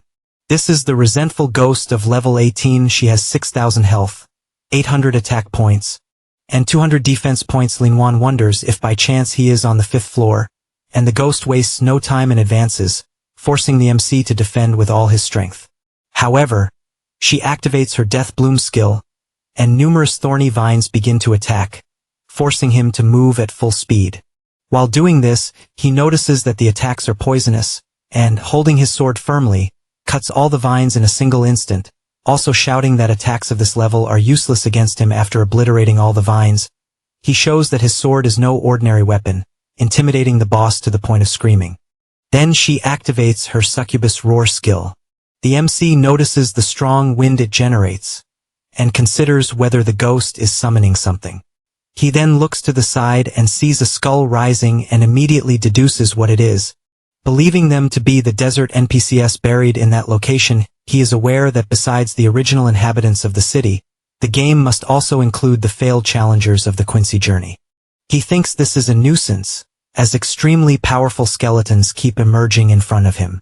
The MC concludes that there are definitely more than one behind each door, and does not believe the boss can resurrect from a pile of bones. Because of this, he summons his entire zombie army and orders them to block the doors of each skeleton. The wolves obey instantly, as do the scorpions. Only then does Linton order the bloodthirst state to be applied, and the wolf chief with his weapon whips the troops to activate this skill, putting them in a state of fury. Confident, he orders the Kobold chief and the thunder scorpion to attack, and his 2 leaders advance with full force, starting with the scorpion, who activates his pincer skill, rending the ground, while the Kobold activates heavy strike. Both begin to destroy the terrain around the boss, who, looking up, notices the ceiling collapsing, which indeed happens as everything falls apart. However, she appears unharmed, and saves herself using her active skill. The MC is surprised by this and, looking at the boss, concludes that specters are ghost-type monsters whose bodies can pass through structures and are immune to half of all physical attacks. But, confident, he says that, on the other hand, he suffers double magical damage and therefore uses his most powerful skill, activating the blue soul seal. The ghost begins to dodge easily, believing that her speed has increased. At the same time, the revived skeletons try at all costs to break the passage, and this worries the MC, since the tombs can collapse at any moment, and he needs to finish as quickly as possible. He takes an item from his inventory, and since he needs to restrict the boss movements, equips the paralysis ring. It is a type of jewel that increases 100 life, 10 magic, 15 agility, and 15 mental, and once equipped, the attack has a 5 chance to paralyze the target for 3 seconds. He advances at full power, and with his fist clenched, activates his additional skill, Paralysis Toxin. He launches his attack, hitting the target directly with the Paralysis Toxin. He continues the assault, as it is not over yet, and even though she tries to defend herself, she is thrown violently against the wall. The MC approaches and realizes he caused a lot of damage to his target, and therefore got very lucky. He summons his giant wolf, certain that the ghost has slowed down, and orders the zombie to use its skill, which stuns the target. He points his sword, aware that the stun duration lasts only 5 seconds, and unleashes dozens of simultaneous attacks, hitting blow after blow. Even though the damage per hit is less than 100, the boss becomes furious and screams, leaving the MC concerned, as she suddenly activates the corpse explosion skill. All monsters in the area begin to explode one by one, causing devastating destruction. After the dust settles, she realizes that the MC used his zombies as human shields. He continues to feel the ghost's intense attacks, and notices that only 3 of his strongest zombies remain. He approaches her, and declares that the end has finally come. At that moment, he charges with his skill, and attacks her body with full force, and she, powerless, can do nothing but scream. The system alerts that the boss is entering near-death state with 30 life until finally being obliterated, and as a reward, he receives 800 experience. After this battle, he asks if it really ended, until he looks back and sees a hologram of a woman thanking him for being a brave warrior. The woman smiles, and her body is pulled into the MC's hand, becoming a ring. This is the quest item, a wedding ring given by Quincy to his wife as a symbol of their love. Linton cannot believe that the reward for defeating such a powerful monster is just a ring. Hardly saying this, a demonic book appears before him, leaving him confused about what it is. He notices it is the corpse explosion skill, exclusive to necromancers, and admits he never imagined this skill was exclusive to necromancers. Wondering if it is because the ghost was a servant of the Dark Lord. Without thinking twice, he activates the book to register the skill in his memory, and a beam of intense light falls on him. With this, he learns the corpse explosion skill at gold rank. It is level 1, and its effect is to explode a zombie, dealing its own health times 60 fire damage to nearby enemies. Costs 100 mana and has a cooldown of 10 seconds. He likes the skill a lot, even knowing it consumes his zombie stock, but the attack power and range make it worthwhile as they are excellent. After that, he returns to the city of Black Sand. He shows the ring to Quincy, who is paralyzed, unable to believe he is truly seeing that relic again. He takes it in his hand, and says that a sealed soul has no memories, and only after being freed will it recover them. He then asks if, when his wife departed, he no longer felt pain. Linton answers yes, and still admiring the beautiful ring. The old man begins to cry with emotion. Finding the situation wonderful, he admits that, in the end, he never imagined a necromancer would help resolve his regrets. And as thanks, he summons a box and says that this time he will fulfill his promise, that is the Dark Crown, a unique helmet that has 2 effects. The first is that the value of sin becomes invisible when equipped. And the second effect is that it conceals the hour of darkness. The equipment is exclusive to the necromancer and cannot be sold or destroyed. He picks up the item in his hand and, even knowing it has no additional stats, finds it incredible that he can hide his sin value in dark aura, as it is exactly what he needs. And with this, he will be able to solve the knight's problem and no longer need to be cautious in the main city. The system asks if he wants to equip the item and he, without thinking much, responds yes. A power takes over his body and he asks if he is now one step closer to the truth. After that, he goes to the Sandbreeze city and upon arriving, notices that there are countless guilds of all sizes. He recognizes them, as all guilds from number 1 to number 10 are present, and remembers a certain person, as he does not know if they are hidden among the crowd, and since he is only a newcomer, it will not be easy to approach the big guilds. Therefore he is walking, knowing he must find an opportunity at the same time. Someone is watching him, and MC immediately notices this presence. The blonde boy keeps walking and notices that Linton has disappeared, until he suddenly appears behind him with his sword raised, questioning who he is. He says he finally found him and turns around, happy and excited to see MC again, but falls to the ground clumsily. Linton is confused by this, and the blonde boy, hurt, asks if he really does not remember him. MC, not understanding very well, asks how he knows his name, and immediately the young man stands up, explaining that he saw him fight against the Bloodstained Guild and recognized him instantly. He admits that he worked very hard to find clues about the whereabouts of the powerful warrior who fought the guild, and, the entire time, explains that he spent 2 million to develop a facial recognition system just to find him. MC simply cannot believe that the man spent 2 million just to find him. The man asks if that is a lot of money, saying he does not see it as a large amount, as his company spends several millions just to test the system. Only then does Linton realize that the boy is from the Han Corporation, a giant worth $100 billion that controls the global high-tech market, and, not knowing the man's history, he wonders if he should eliminate him on the spot. Han King's eyes shine as he warns that the next day there will be a rank S hunt, but in his excitement, he trips and falls face first before finishing what he was saying. MC turns and tells him not to follow, and wonders why he is even arguing with a fool. The blonde boy comments that a great solar god and an elite team is like overdoing it, and as he stands up, he says that the third team of the guild will participate in the hunt and, if they perform well, they may even have a chance to be recruited. This makes him think about the guild list, and Han King laments having to go alone. Suddenly, Linton asks what the specific time of the hunt will be, and the excited guy kneels down, celebrating, and says it will be at 8 in the morning. MC tells him to calm down, and warns that a little preparation is still needed before departure. This leaves the blonde boy confused. After that, at the Vulture bandits camp, several explosions occur, and MC with his summons says that the leader is straight ahead. Now he has a new army composed of level 12 zombies from the Vulture thieves gang. He calls his army to march, and as he looks to the side, he sees his enemies directly ahead, and several monsters are protecting the boss. Linton orders them to advance immediately, and the zombies engage in a fierce battle. The monsters are not intimidated and launch a giant flame directly at MC, but he disappears in the blink of an eye, leaving even the Vulture confused. But it is too late to understand anything, as its body is cut down instantly, along with all the monsters within its reach. He continues hitting one by one, eliminating all the bandits in front of him. After killing the last one, he notices something strange, as the boss simply disappeared. But this didn't last long, because the leader of the Vulture bandits, level 19, was already attacking from behind.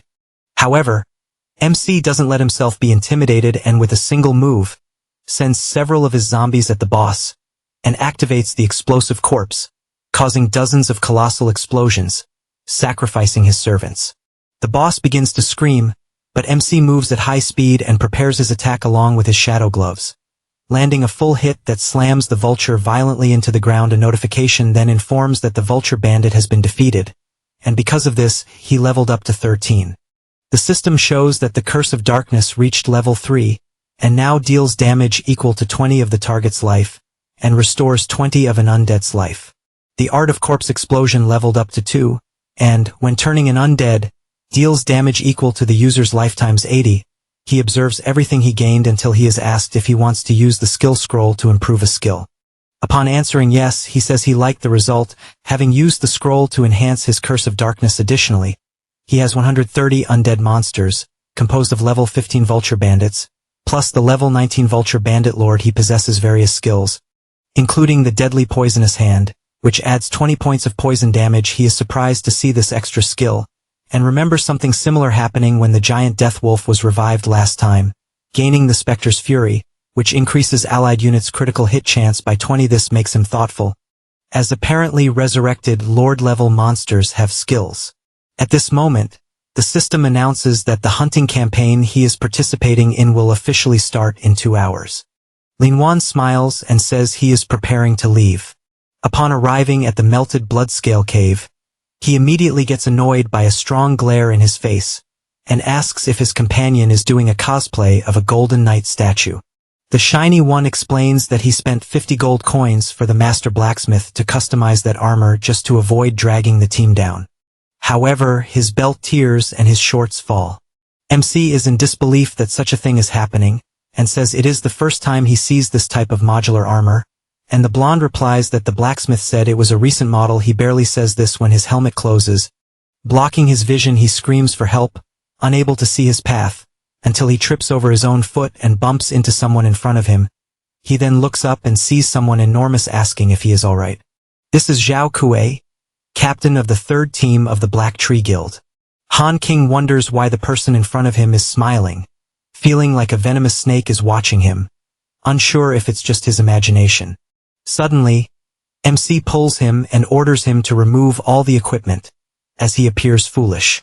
The bald man smiles, but Lin Yuan just stares without being intimidated, which irritates him as no one looks at him directly like that. At that moment, someone shouts to get everyone's attention, and a man asks who is called Han King. He looks closely at the photo on the profile sheet and shouts, asking if he is the guy dressed strangely. Everyone bursts into laughter. Finding it pathetic that someone is doing an extravagant cosplay, the swordsman also laughs and says it's himself, then asks if they are the older brothers of the Black Tree Guild. The man draws his sword and, pointing it, declares he has no interest in novices and makes clear he only accepted 2, not because of the registration fee, but because the captain is exceptionally merciful. MC remains silent, listening to everything.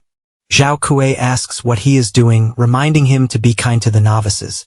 Because of this, he sheathes his sword and advises not to get carried away, as even though the captain is calm, everyone should make the most of the opportunity. The shiny one responds that he will, and a mage draws everyone's attention as he is about to officially start the call. Lin Yuan watches all the people and wonders if they are really players participating in the Rank S hunt.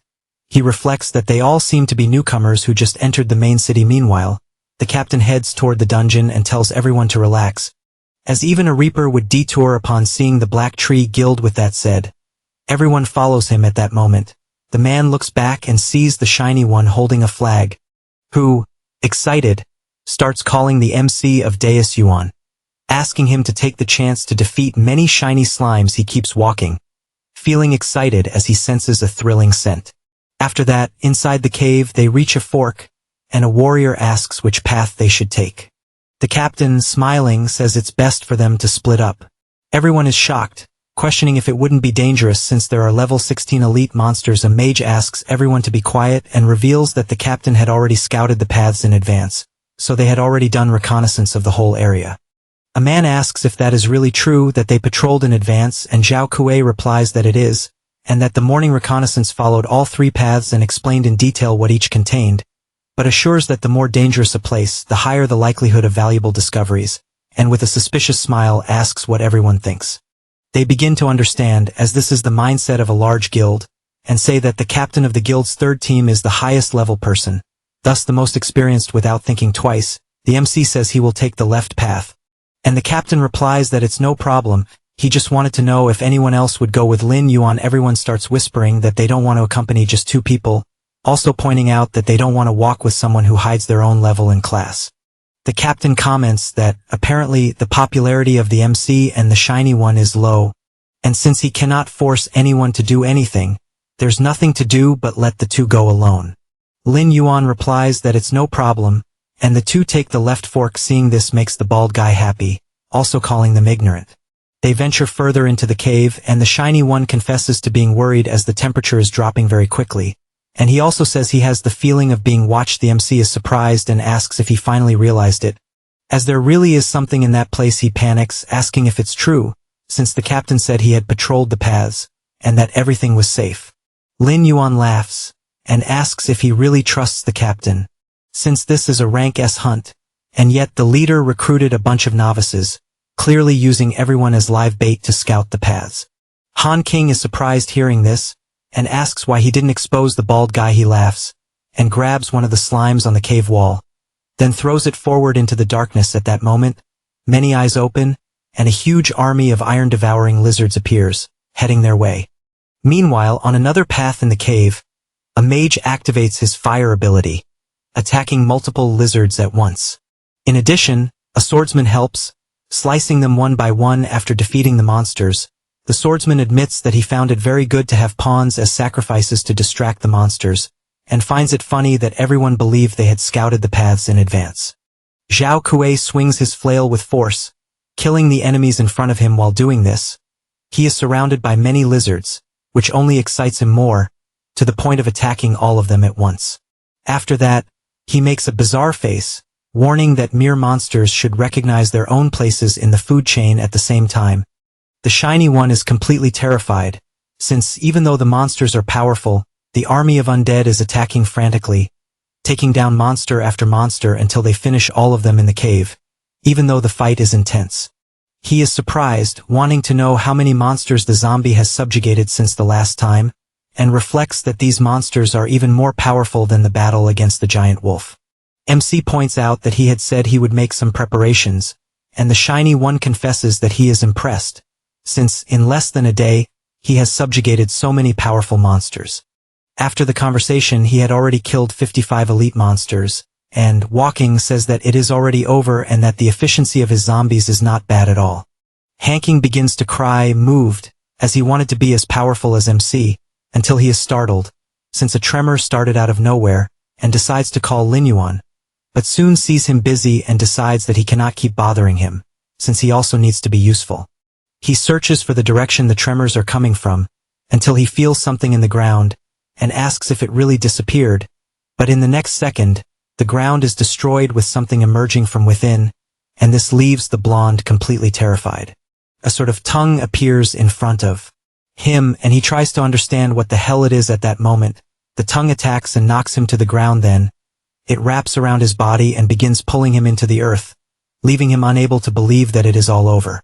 However, with a simple cut, MC appears, saving him, since he sensed the presence of a beast hiding underground. Then, he grabs the Shiny One's clothes, who runs away as they need to reposition. After moving a bit away, Han Qing confesses that he was terrified, since the monsters seem gigantic, and believes they need to leave the area immediately. At that moment, the ground begins to crack, and he shouts that it is too late, until the colossal creature appears before them. This is the iron-devouring iguana. A level 20 boss. He is terrified, since the mission information said the monsters were up to elite level, but clearly the monster in front of him is Lord level. He apologizes, saying that if it weren't for him, they would not have encountered such a terrifying monster, and asks them to flee, while he himself holds the monster as long as he can. MC laughs and asks what he means by terrifying monster, saying that finally someone worthy has appeared to be his prey. The Shiny One is in disbelief at what he just heard, until the boss prepares to attack, but Lin Yuan advances first, eager to defeat that giant. The zombie vultures quickly appear and throw their shuriken swords, but it is ineffective, since the boss activated his Iron Tail skill, which completely blocked the swords. Lin Yuan realizes his chance has come, and unleashes his Blue Spirit Seal skill, bombarding the enemy's back. He returns to the ground, and the monster turns to him. At that moment, he sees where the strikes hit and reflects that, unfortunately, he only left some small burn marks. The iguana screams furiously, activating her toxic sand breath skill, which is unleashed instantly, causing an explosion throughout the area in front of MC. The Shiny One sees this and shouts for him to be careful with something so dangerous. The impact area created a powerful acid, and MC observes that it was a high concentration corrosive attack, and realizes it is a bit more problematic than he thought. At the same moment, the boss attacks with his tail, but he dodges and calls for Lord Vulture to appear. His servant emerges, attacking and trying to pierce the iguana with his swords, and even though she is resistant, the impact creates a powerful shockwave. Han Qing watches in awe at seeing a newly acquired subordinate of Lin Yuan, and he finds it completely amazing. The Lord Vulture continues moving at high speed until he activates his skill to attack from behind, and lands a full strike with armor-piercing ability, but it is not enough as the boss swings his tail and hits the zombie vulture full force, sending him crashing against the wall. The Shiny One is astonished at what he is seeing, as the boss reaction speed is incredibly high, as if he also had eyes on the back of his head. Lin Yuan reflects on having eyes in the back of his head, and thinks about all the times attacks were blocked, even when they hit a blind spot. This makes him consider that lizards are creatures with simple ocular structures, and rely mainly on changes in light. However, their dynamic vision is excellent, and only hearing and smell can detect the slightest movement of an enemy. Therefore, lizards are several times more sensitive to enemy movement trajectories than humans. He concludes that to deal with that monster, he will have to lure it into a trap. With this thought, he launches multiple attacks and starts shouting that he will keep attacking until the monster gets tired. The boss begins moving toward him, and he starts to flee to draw it elsewhere, and while doing this, he imagines he needs to keep the iguana's attention entirely on him. At that moment, Han King shouts asking if he is in danger, and reflects that the boss defense is at Lord level. That is why fireballs will have no effect, until he is startled when looking ahead, and sees that the direction MC is running leads to the pile of zombies. He approaches as closely as possible and smiles as this chance has arrived. Then, with a slight movement, he diverts the trajectory, leaving the boss in front of the zombies and, all clumsy, the iguana tries to turn but hits all the monsters because it is not agile. MC finds this funny, and asks if it can't even stop. The boss continues advancing with its huge mouth, and MC charges energy in his hand and unleashes it fully, completely exploding the area where the boss is and causing massive damage. He gets excited since the armor has been broken, and monster continues running toward him. Lin Yuan jumps to the side and shouts for Lord Vulture to position himself on the left. Both take positions beside the boss. As MC has realized, the lizard has another weakness: its eyes cannot focus on enemies on both sides at the same time. The vulture aims with his crossbow and fires numerous attacks at the monster's mouth. MC also doesn't waste time and jumps, and even entering the iguana's line of sight, it is too late as he drives his sword with full force, landing a critical hit. With this, the system congratulates him for reaching level 14 as he has finally defeated the boss. 5 minutes later, he uses his ability, restoring 85 of his zombies' health, and is pleased as this ability at level 3 is extremely powerful. He also imagines that if he uses another skill roll, it will raise it to level 4, but his greatest excitement is over his new zombie, as now the iron-devouring iguana has also become undead. He orders it to advance, as it will be used as a flesh shield. At the same time, Briljoso shouts excitedly. Upon seeing the loot, the monsters dropped and asks if they should contact the guild. Lin Yuan questions the rush since there are still many rats to clear. Meanwhile, elsewhere, several monsters are also defeated, and the captain says they are nothing more than ants not worth looking at. His group agrees, knowing that monsters of that level are nothing against the captain. They decide it is time to collect the corpses until an explosion occurs in the cave where they are, leaving them all frightened, unsure of what is happening at that moment. Zhao Kuei shouts asking who did that and how dare they challenge the Black Tree Guild. They face each other, and NMC asks if, by any chance, he will not collect the bodies. Otherwise, he will do it himself. The mage, not understanding, shouts that it is impossible since the two should have been eaten by the iron iguana. Hanking, enraged, asks if he still has the courage to say that and had even considered the Black Tree Guild great and honest. But all they do is use players as bait to enter the dungeons. The warrior asks what the problem is, since it should be an honor for mere scoundrels to serve as a stepping stone for the Black Tree Guild to grow. On the other hand, the captain is thoughtful since 2 people really managed to get out alive, and he is not sure if there were few monsters or what might have happened. The shiny one continues shouting angrily, and Zhao Kuei becomes more and more irritated by these shouts, to the point of deciding to eliminate him once and for all. Because of this, he begins to approach, not knowing for sure if the two were lucky or something like that, and charges fully, striking the ground directly with his flail. However, the two manage to dodge, and Lin Yuan counterattacks immediately. The captain does not waste time and defends, and both attacks collide. MC is pushed back by the impact, and the bald one asks if he wants to die, but he pays no attention and uses his death abilities, bombarding the entire cave and forcing the captain to dodge all the attacks. After doing this, he realizes that Lin Yuan simply disappeared and does not understand where the hell he hid. MC appears through the smoke and tries to attack from behind, but he manages to block with his shield at the last second, also questioning if he really thinks he is an idiot for being hit so easily. MC continues applying pressure with his sword until the bald one disappears from his front and he is confused, trying to understand where he is at that moment. Zhao Kuei appears at high speed behind him and he turns around startled but takes the full blow to the stomach that throws him with all his force against the wall. Even startling the shiny one, the guild members ask to help. Since their target is Hanking. Meanwhile, the captain walks toward Lin Yuan, saying he has no more time to waste on him and prepares his flail to finish everything at once.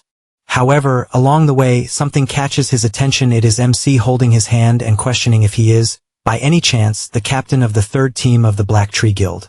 He is confused by what he is seeing, but Lin Yuan, with a smile on his face, exudes an incredible killing aura like a predator and says he has an approximate idea of the level of the 10th ranked guild in the main city. Zhao Kuei tries to exert force but does not understand why he is unable to do anything. MC, with his deadly stare, simply swings his arm and throws the bald one forcefully to the ground. He falls injured and admits that he really underestimated him and, once again, charges with his flail. His subordinates warn that they will also help and all three attack simultaneously. Lin Yuan says, "A mob is just a mob and nothing will change that." They all attack, but besides MC dodging, he also summons his undead, who take the opportunity to hold them all. Only then does the captain realize what is happening and sees once again the death magic heading toward them and cannot dodge in time as the explosion hits his foot directly, making him fall to the ground while the undead birds hold the other two guild members. At that moment, Lin Yuan approaches and Zhao Kuei asks him to stop, since if he really kills him, the Black Tree Guild will not let it go and therefore he must think carefully. The MC just keeps staring until he looks to the side and sees Brilhoso clinging to his leg, since he had been dying of worry a little while ago, but says he is glad to see him well. Lin Yuan, embarrassed, just gives him a little kick since he is too close.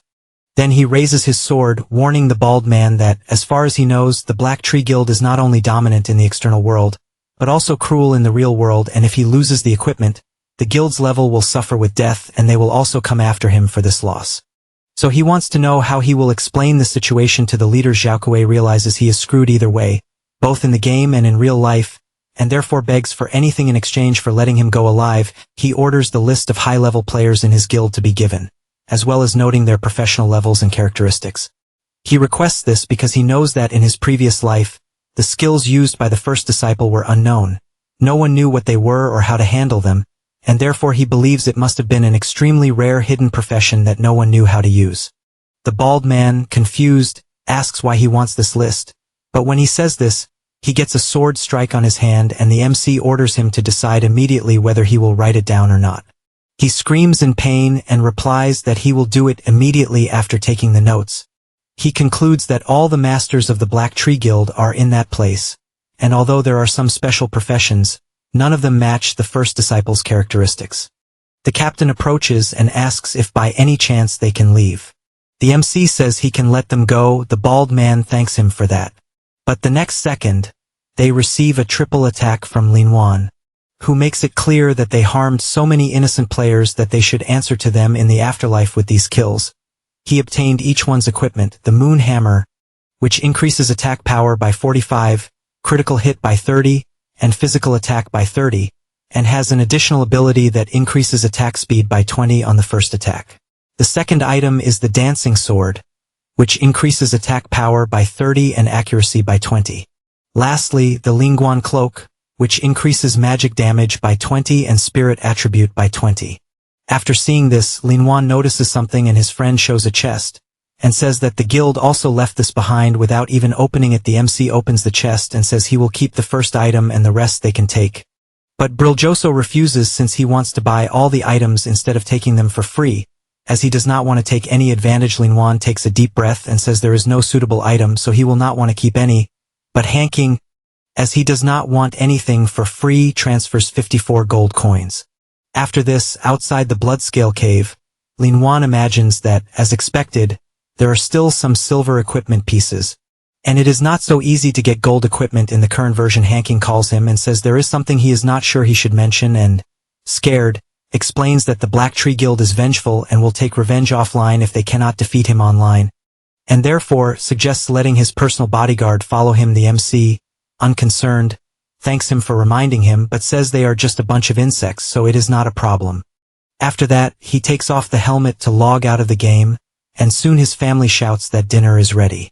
He says he is coming and, upon opening the door, is faced with something bizarre in front of him. He is startled and keeps staring at the person in front of him, who removes the helmet and reveals that it is his father playing a joke, since he did not know what the helmet was for. Asking if it is broken, the MC replies that apparently it is not broken, but asks why he bought a gaming helmet. He panics and explains that, in fact, his wife found it while cleaning Linton's room. This makes Linton reflect that his sister had awakened a hidden class in her past life around that time. At that moment, his mother appears, telling the two not to stand still since they should eat quickly. After joining them, she explains that his father doesn't understand new things, and was trying to find a common topic among the siblings. And he spent the whole afternoon trying to turn on the helmet, but couldn't. He feels embarrassed, asking not to listen to his mother, since he was only worried that Linton would use things without knowing how.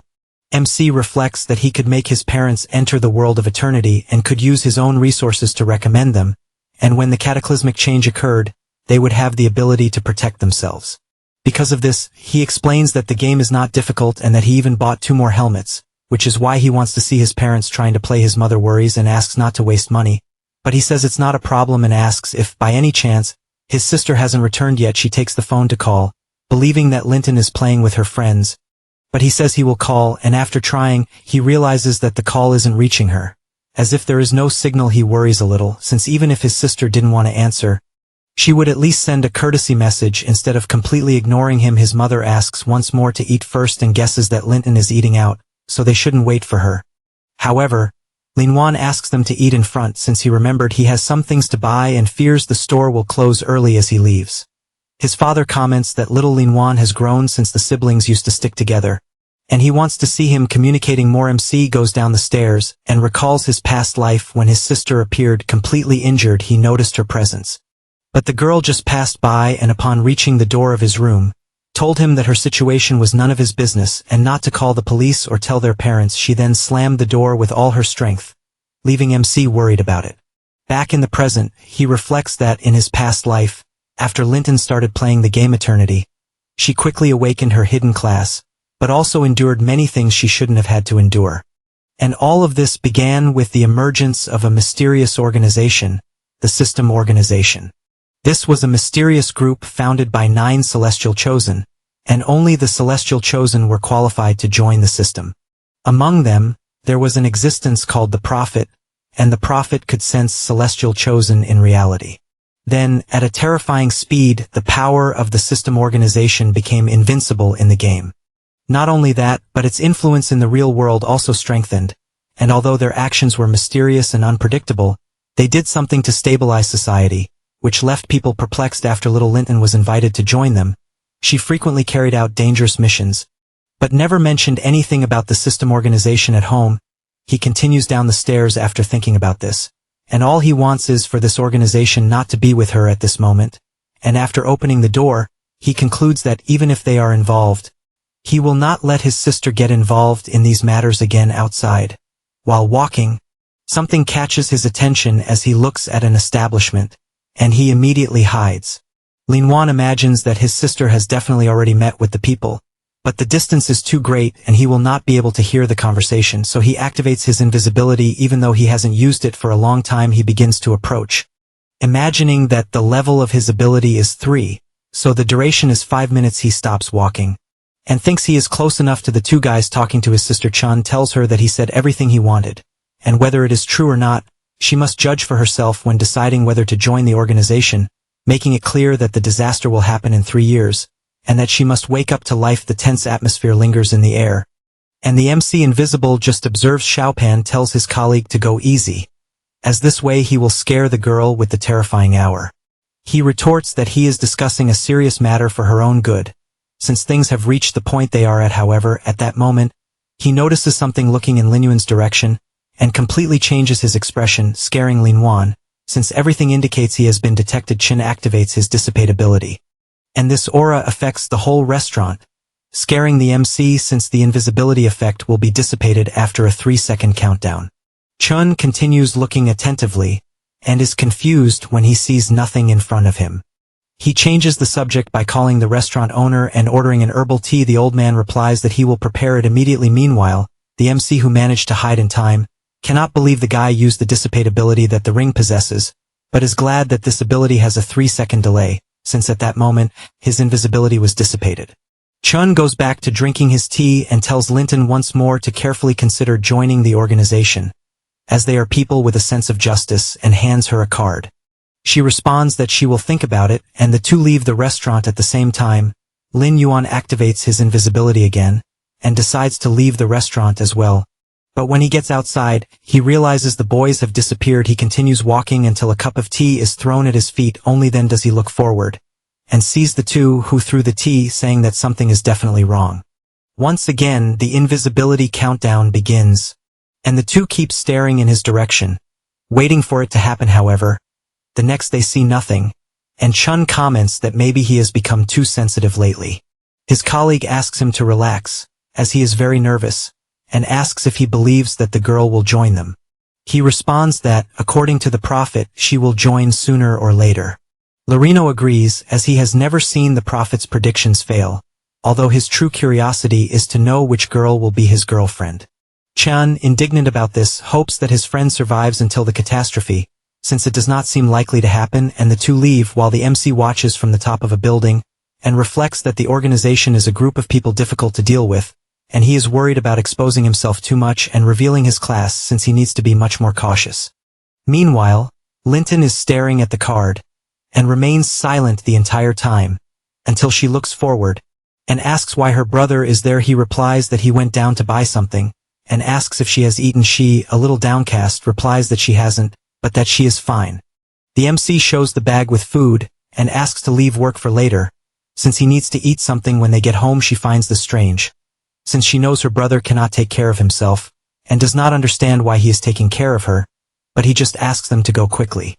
However, she remains silent, and they return home. When they arrive, their mother immediately asks if she has eaten, and if, by any chance, she wants some food heated up.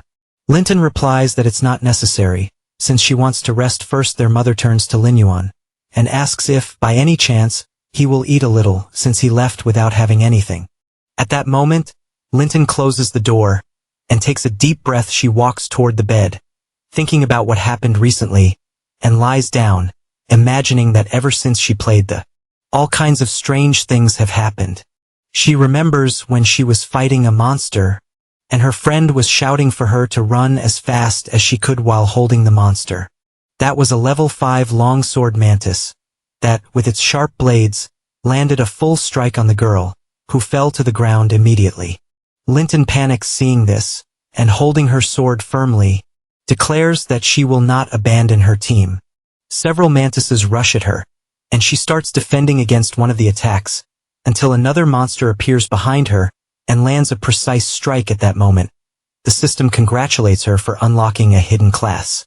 Then, facing dozens of monsters, she slices them one by one with her incredible power, to the point that she cannot understand how she became so strong all of a sudden. After finishing her slaughter, she plunges the sword into the ground, and the system informs her that she is now the Sword of Dawn.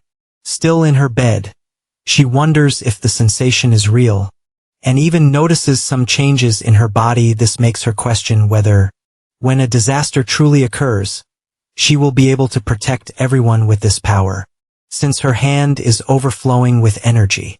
She reflects that this kind of power will not be able to withstand the disaster, and she no longer knows if there is any hope that others will survive.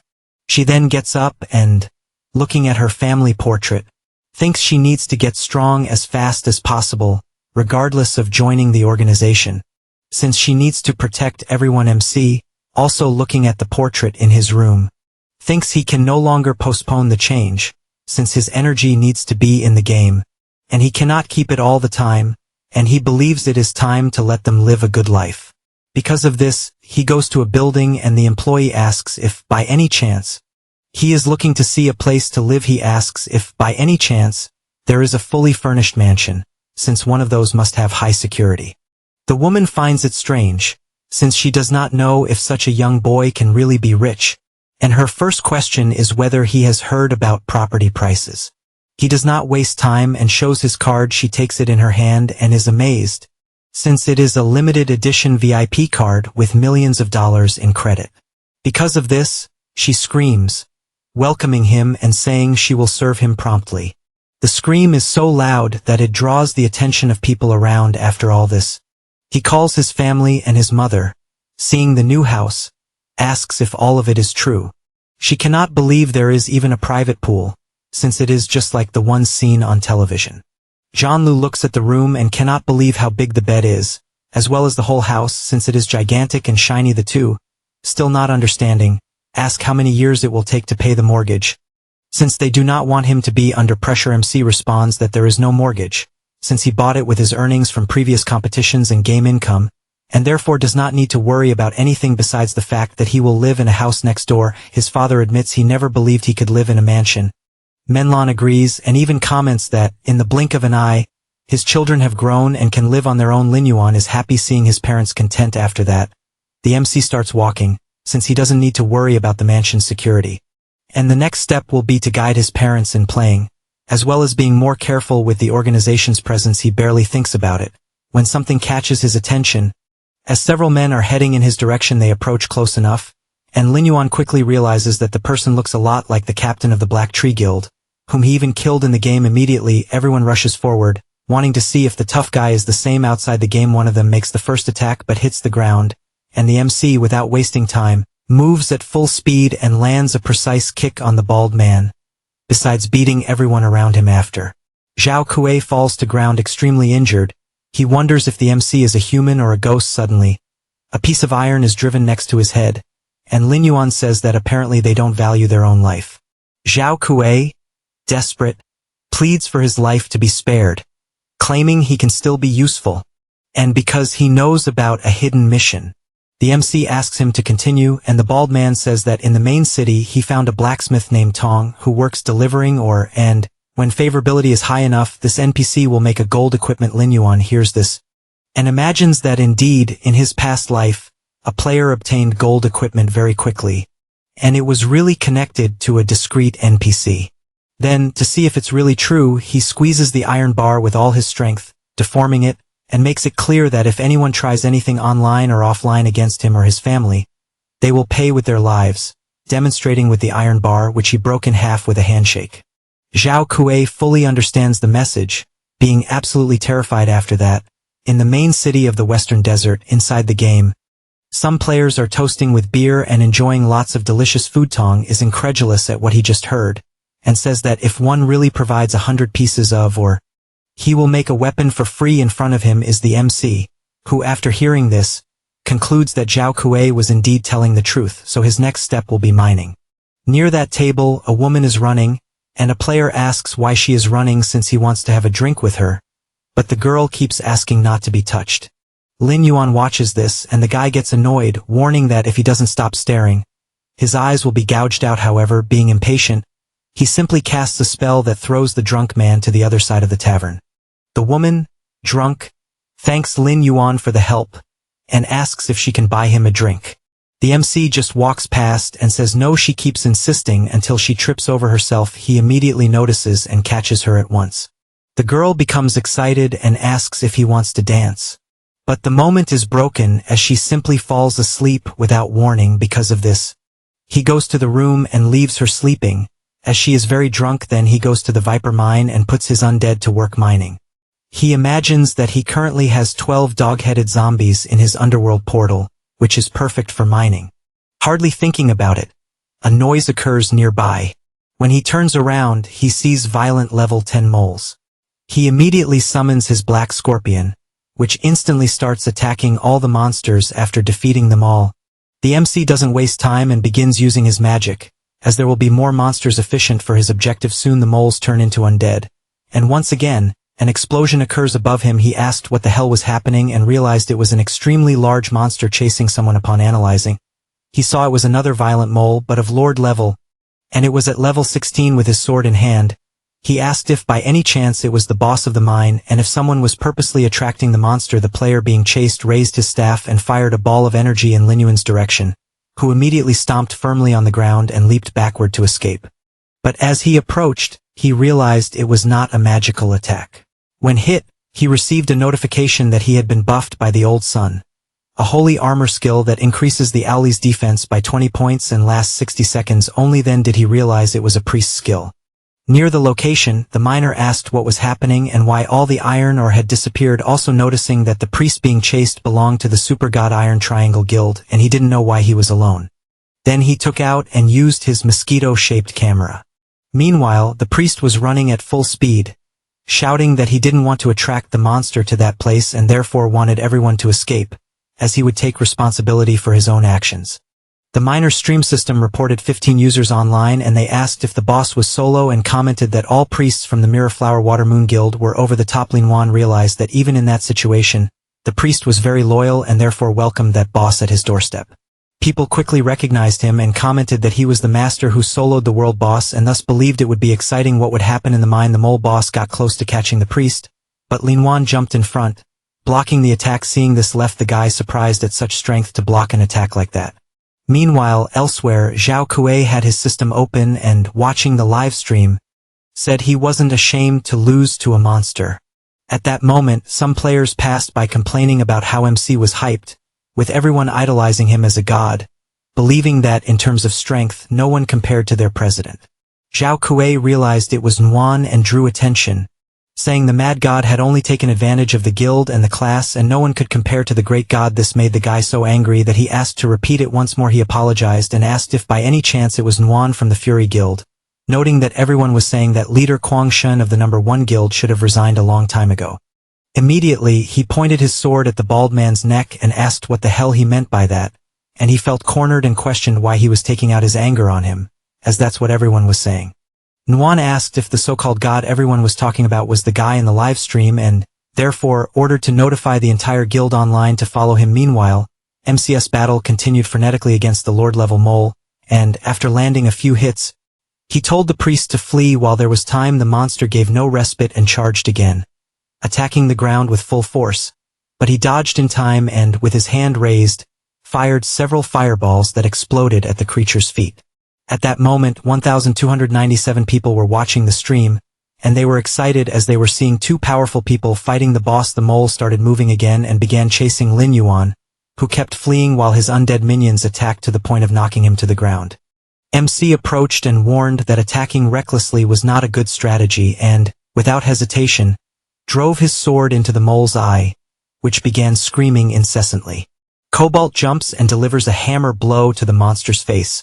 Not giving it even a moment to react, Lin Yuan takes the opportunity to equip the glove and charges energy in his fist, landing a critical hit that finishes it off. The system congratulates him for killing the violent mole of Lord level and also for reaching level 15.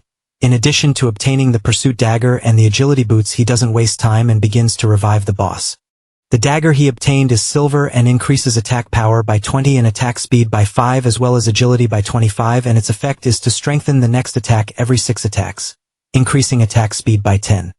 The boots, also silver, increase agility by 30 and movement speed by 5, and their special effect is that when out of combat, they increase movement speed by 10. The priest approaches with glowing eyes and asks if, by any chance, he is the master who soloed the first world boss and, if so, wants to add him as a friend.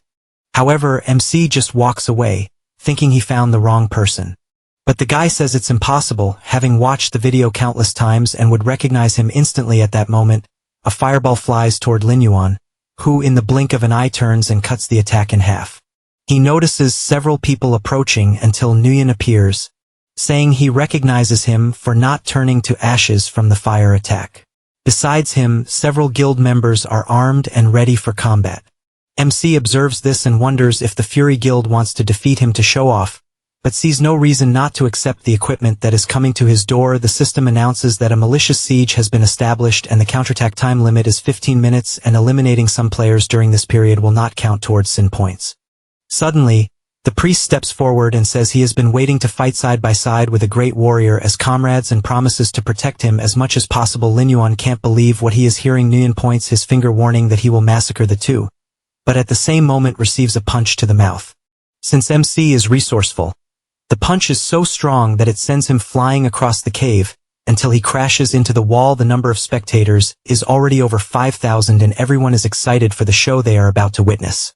Nguyen gets up and questions how a lone dog without a guild dares to attack him, and at the same instant shouts for everyone to kill Linton. The entire guild charges without hesitation as they must honor their leader. At that moment, MC activates his invisibility so the attacks hit only air. The mages prepare to dispel this ability, but he appears behind them, saying it's too late as with a single move he kills both. Nguyen shouts again, claiming that Linton must have low health and mana having just faced a boss, so they should seize this opportunity. The broadcast continues at full speed with people marveling that the Fury Guild is struggling against a single player. They advance with everything as their pride is at stake. While MC takes them down one by one, several fireballs fly toward him, and as he dodges, he notes that the area is narrow so his undead cannot take advantage. The attacks continue targeting him and multiple explosions occur inside the cave. At that moment, a figure emerges from the smoke and the members start chasing him, while the leader makes it clear he wants Linton's head after advancing deeper into the cave. He becomes excited, but does not see MC hanging from the ceiling. When he realizes it, it's already too late as he receives a kick in the middle of his mouth that makes him spray blood in all directions. He gets up saying that sports attacks are nothing, but when he realizes it, MC is holding a sword at his neck. Nguyen starts screaming warning that he has been caught, but Linton makes it clear that the guild members will not return and gives a slight warning, wanting to know what the mad god will think upon learning that he led the entire guild to death.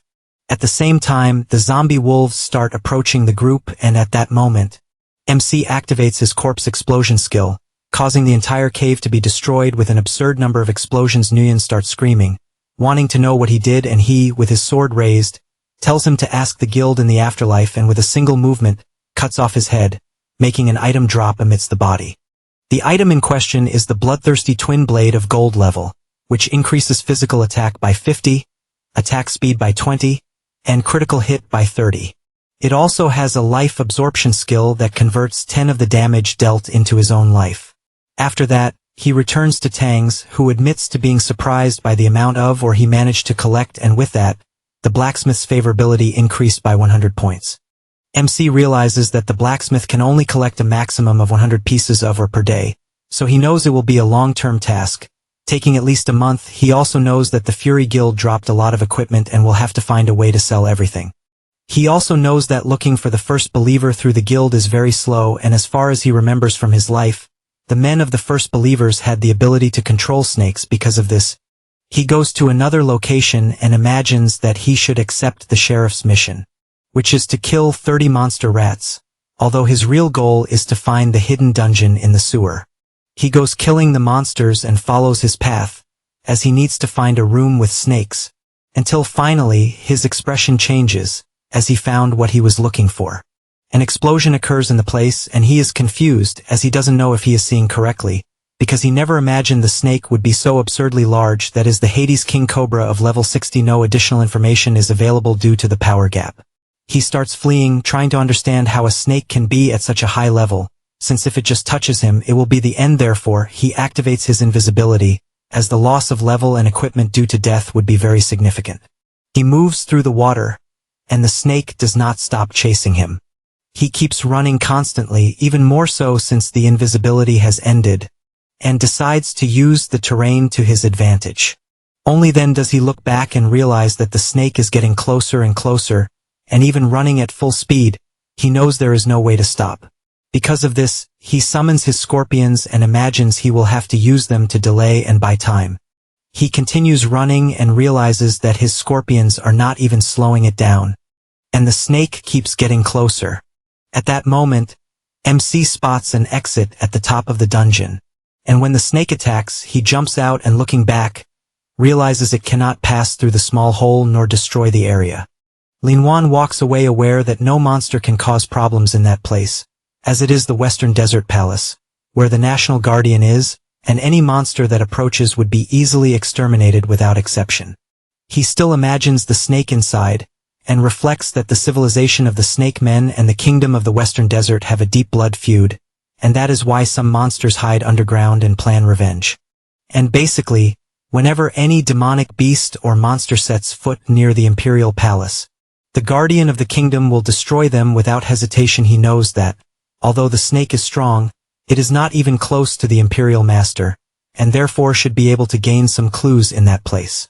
Another thing the MC thought is that he needs to avoid this situation again, trying his luck in the market to see if there is any position to attract low-level basilisks, since encountering such a large snake again is out of the question.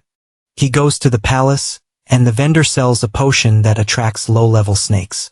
Suddenly, someone appears saying that he walked across all the sand just to find him, and pay his respects to the MC, who, upon seeing him, wonders if it might be the priest who was fighting the mole boss. Mike sends a friend request and asks to add him, being sure that they will be useful to each other. But the MC, uninterested, just walks past. The frustrated boy runs ahead and asks him to wait, as he wants him to join his guild. He emphasizes that they could join Lang Yu and Xing Hen to become the 4 super gods. The MC thinks about the name Lang Yu as in his past life, this person was the president of the 2nd guild and also a central member of the order organization, and therefore, it is a great opportunity to get clues about the first believer, and he accepts the friend request. Then, he invites him to open a dungeon together, but since he has something to do, he will leave first. Mike gets excited and asks him to count on him. The MC goes to the place where, in his previous life experiences, there was a large appearance of snakes. He notices a crack in the ground, and after a while, several smaller snakes begin to appear. He knows they are snakes from the demonic nest, so he needs to be more careful. Already prepared, he explodes the entrance door and prepares with the undead kobold. Upon entering, he comes face to face with the giant skeleton of the snake, which is the hidden entrance to the dungeon, the serpent demon's lair, where there are level 10 baby snakes. The MC extends his hand and summons the king scorpion, which immediately uses its power, annihilating the snakes in the area with the dropped items. The system asks if he would like to consume the blood and meat seed, which is a special medicine, increasing the player's main attributes by 15 points randomly and making the human class increase tolerance when consuming it, up to a total of 100. He takes the item to his mouth, and the system informs that his spiritual value rose by 3 points and his tolerance increased by 1. He sees all the pills dropped on the ground, and from what he understands, they can only be consumed once, but the attribute increases are impressive. Besides being a rare item that can be sold for 4 or 5 gold coins in the market, he continues eating the little fruits, gradually increasing his attributes until finally having eaten all 100 fruits, which is the limit currently. Linwan is level 15 with 77 strength, 101 constitution, 119 agility, and 318 spirit. He creates his new army of undead snakes and decides to save 900 blood and meat fruits to sell in some store, and after that, he will visit the place once a week to farm. Additionally, he left 3 zombies in the dungeon to scare any players who happen to encounter them. He becomes thoughtful as the snakes in that place are different, since the level 61 he found definitely should not have appeared at that stage of the game. Suddenly, a notification arrives from a call in the real world from his sister, and he wonders if something happened. As it is not common for her to seek him out on her own initiative, he answers, even while inside the game, and asks if something happened. She, in the real world, responds that no, and that she just wanted to ask if he had eaten. Linwan finds this strange and answers yes. At that moment, a girl next to Linton shouts over the phone, wanting to know if he could lead in a dungeon. MC does not understand what the hell is happening, but answers that he can, and wonders if his sister wants him to fetch her for a dungeon. At that moment, a boy approaches at school and points out that Linton is a liar, just like her brother, since MC agreed without even asking which dungeon it was, and therefore asks Linton if by any chance her brother has lost his mind from playing too much, and if by any chance they usually conspire to deceive people. The girl next to her agrees, and asks to choose the heroic difficulty of the Veil of Ashes, which no guild has managed to clear so far. Linton, still on the phone, asks her brother if he managed to hear that the boys asked for the dungeon to be the Veil of Ashes at heroic level. The boy provokes again, saying that they are weak and that, in fact, their parents are too for having given birth to 2 failures. Linton screams furiously at this insult, but MC, listening through the phone, asks her to calm down, not to say nonsense to an idiot, and that he will soon be heading to this Veil of Ashes. Linton's already at the location, and despite knowing that her brother plays the game frequently and even makes money, she becomes worried since that is a difficult dungeon, ranking just below death difficulty, and therefore wonders if she is causing him trouble. At that moment, someone approaches calling for her, and a notification appears informing that Xiang has joined the team. Her friend, says that the idiot Wang Yen found out that they had moved, and instead of congratulating them, acted like an idiot, and she is there to witness it as well as make him apologize in front of everyone. She feels happy hearing that and thanks her. At that moment, Wang Yen appears with his team, which was composed of several players. Linton notices that he is laughing, and asks what qualifications he has to laugh at others since he only happened to be born into a good family, and her friend tells her not to bother with trash. He gets irritated by the provocation, and they all move in to attack, claiming they will teach the two of them a lesson, starting by touching their faces and even tearing their clothes. At that moment, a flash of light appears and strikes all the players. It was the MC arriving in great style, tearing off the arms of those who attacked. He turns and asks if the two are okay, and his sister replies that they are. Meanwhile, Xiang is admiring how fast and handsome he was. Wang Yen starts shouting, questioning how he had the courage to attack his team since it cost a lot to recruit everyone, and asks if he can pay for it since he won't be able to level up without them. Lin Yuan stares for a moment, and in an instant appears in front of the kid wanting to know who, minutes earlier, had intimidated his sister and parents. Wang Yen doesn't let himself be intimidated and asks if he knows who he is talking to. But it's completely useless since it only serves to get him slapped in the face so hard he flies backward, causing colossal destruction in the area. The last girl on the team asks if this is a joke, since to enter the dungeon as agreed they need at least 6 people, and if he kills everyone she wants to know how they will enter. He says he will take care of the missing people and, with his system open, sends a request for team formation. Xiang takes advantage of the waiting time and whispers to Linton that she has a very powerful brother besides being very handsome. She gets embarrassed and tells her to shut up. Wang Yen, still furious, yells calling everyone poor, saying they won't even find one decent person to enter the dungeon. But her friend, impressed, tells him to look again since in front of them appeared none other than the great leader of the super god Iron Triangle. This is Sun, whose nickname is Son of the Ancient Year. Everyone is surprised since they know he is the main priest of the Second Guild of the West and thank him for having someone so powerful leading them into the dungeon. Xiang is also surprised since she doesn't understand why someone so important would appear for that dungeon and doesn't know what team the priest will form. At that same instant, Sun flies at full speed toward the MC, calling him his best friend and saying he's grateful that he remembered him since the very second he saw the team request. He ran to the location, but Lin Yuan starts getting irritated with so much affection everyone there is left open-mouthed, unable to believe that the guild leader appeared at Lin Yuan's request. And as far as they knew, Linton's brother was just a game nerd, so they ask if he might have joined the wrong team.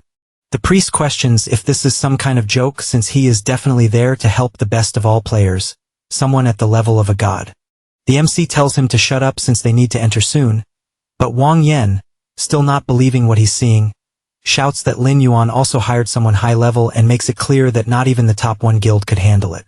So even with second guild's priest it won't be enough. The MC once again tells him to shut up since they need to enter soon and says to just watch. With that, it's notified that the team is entering the heroic Valley of Ashes. As they pass through the portal, the monsters already appear, being level 18 ash lizards. After the whole group enters, they realize that the monsters are at quite a high level. Wang Yen says that the MC hired a powerful priest to clear the monsters, but guarantees that he will do it first, and his friend understands the message and prepares her attack, launching it against one of the lizards, which becomes furious upon receiving the blow. The MC quickly notices this movement, and the group asks why so many monsters are suddenly advancing. Wang Yen warns that Lin Yuan is not very lucky, but in fact they are quite excited, especially the priest, since he will have the opportunity to fight alongside his dear friend. The MC then summons his Thunder Scorpion, which fires countless lasers that destroy the entire battlefield along with the monsters. Then he charges at full speed, and with his absurd agility, slashes through monster after monster, leaving only a few after his massacre. At that moment, one of the lizards advances toward Linton, who only asks her friend to stay behind, but the MC doesn't even give a chance for anything to happen, and also takes down this monster. His sister looks at him, since she didn't imagine he was so good at the game, and also feels embarrassed when he puts his hand on her head, while asking her not to worry, since he wouldn't put her in danger. She doesn't know how to react to this and slaps his hand, as it's a rather awkward scene, while her friend admires the bond between the siblings. At that moment, Wang Yen says he finally discovered that the Valley of Ashes isn't that difficult since one person can crush all the monsters with just equipment. His colleague agrees and says she has no idea how anyone could pay for better equipment. Because of that, he gets ready and charges toward a remaining monster, saying he will show his true power. However, what he does is receive a whip to the cheek that throws him with full force toward the group. The MC sees this pitiful scene and tells them to wait until the stage is over, since apparently he's eager to die. He imagines that he originally wanted to buy gold equipment for his sister, but will have to settle for silver ones for now, and he shows her some items, saying they're suitable for the class and that's why he wants her to use them. One of the items is the Gauntlet of Fighting Spirit, which increases attack power by 50, strength by 25, and constitution by 15. There's also the Fearless Armor, which increases constitution by 50 and critical damage by 15.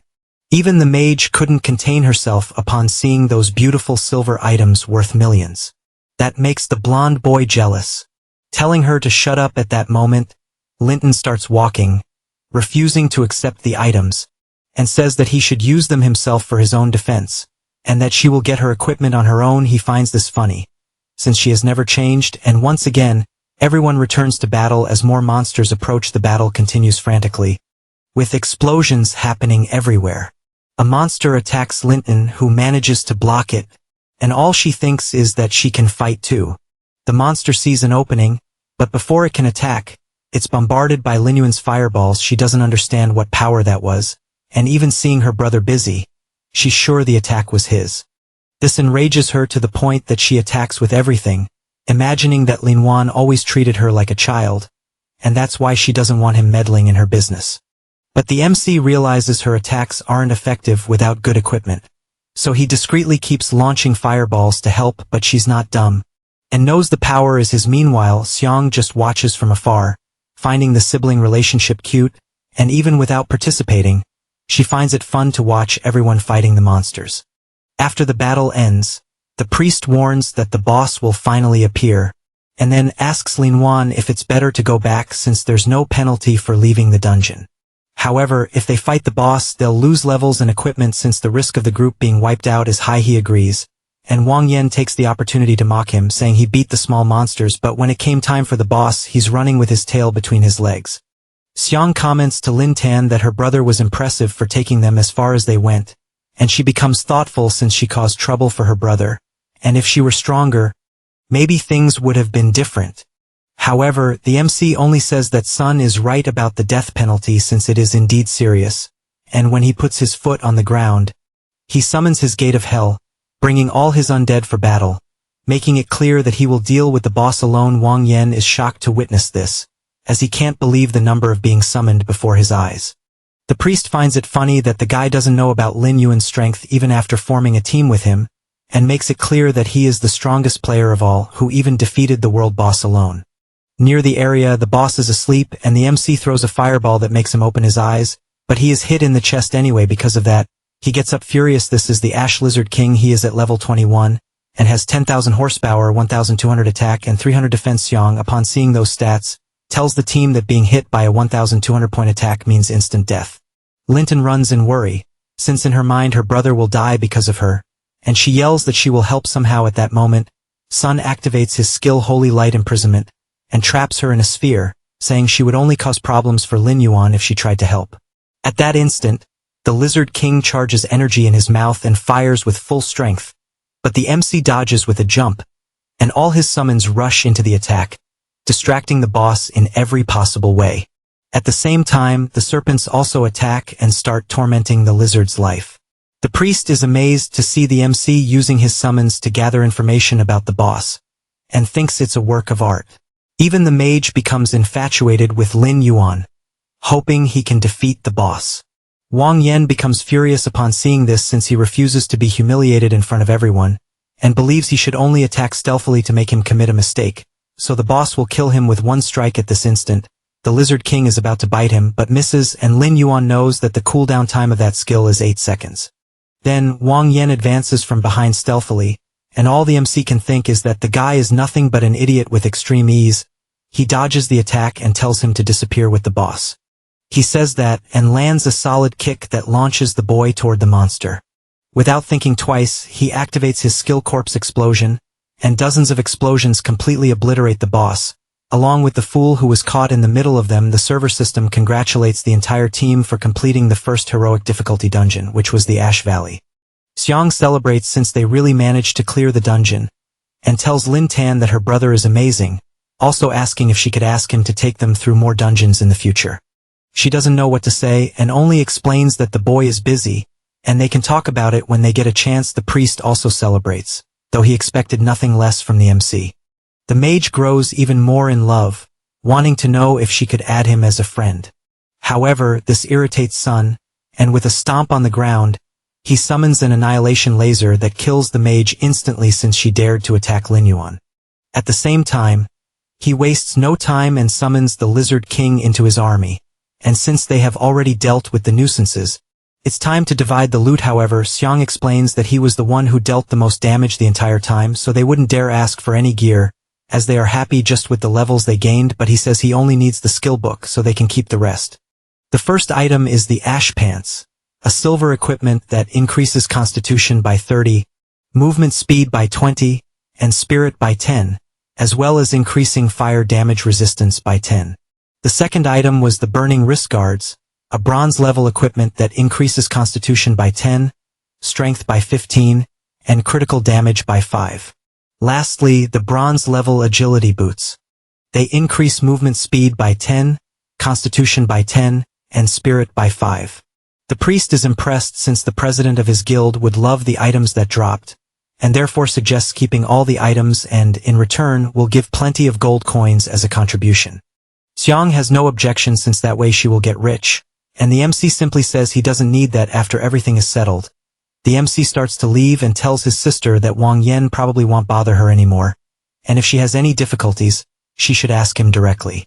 She asks him to wait, and he asks if something is wrong or if perhaps she wants some equipment. Linton imagines that her brother, ever since he entered the dungeon, has shown incredible skills and an almost infinite number of summoned beasts, and therefore wonders if he also has a hidden class. But unable to ask directly, she only questions if, since he started playing, he has felt any change in his body.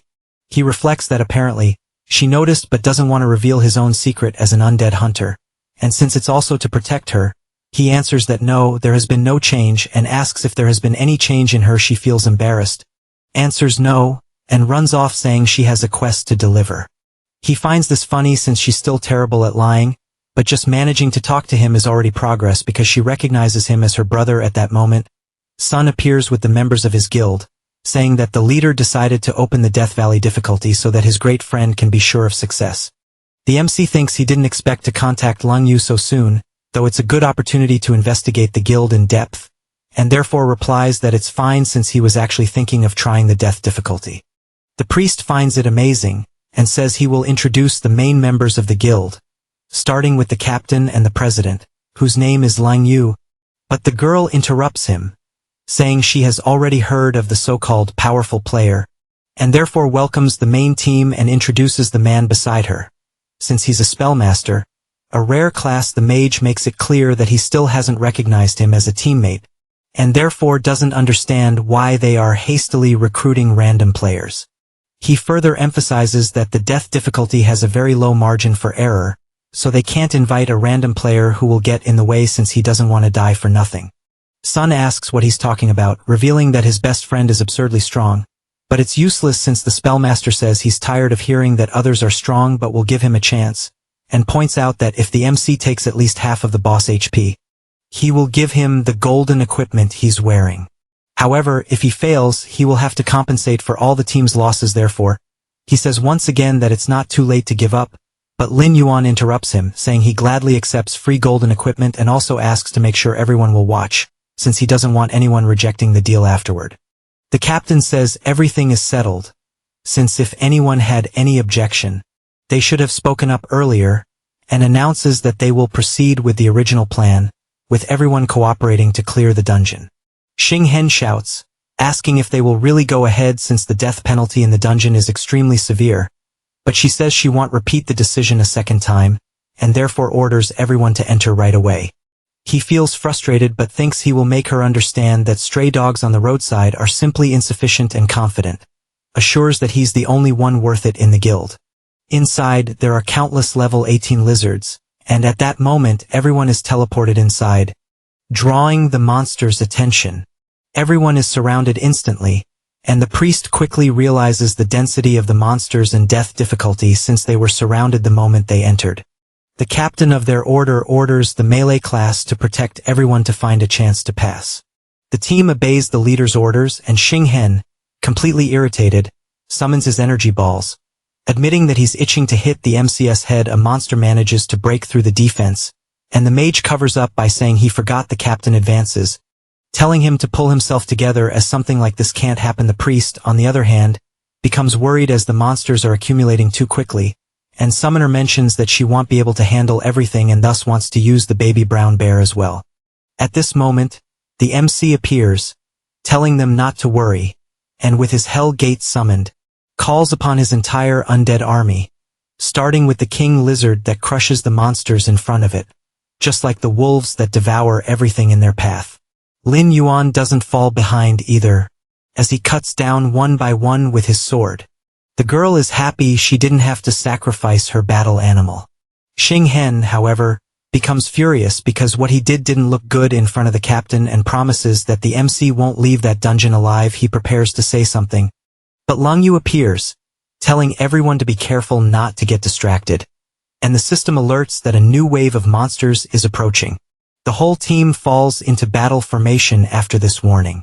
Meanwhile, the captain reflects that the MC was able to analyze and resolve a crisis in an instant, and he definitely has rare talent. So she plans to invite him to join the guild after everything is over. The spellmaster watches Lin Yuan from a distance, furious. Knowing he left a terrible impression on the captain, he charges energy and throws several power balls in his direction, saying he's just supporting him and that he shouldn't get hurt. Lin Yuan obviously notices the bad intentions, but despite thinking it's stupid, he knows it's an opportunity to build a closer relationship with Lang Yu, since he'll lower his guard and might gather information from her. So, with extreme ease, he dodges the powers, but finds himself face to face with the monsters. At this moment, the guild leader grabs his hand and lifts him up, saying she'll take care of the right side while he takes care of the left. She throws him toward the monster and instantly, both of them kill their respective targets.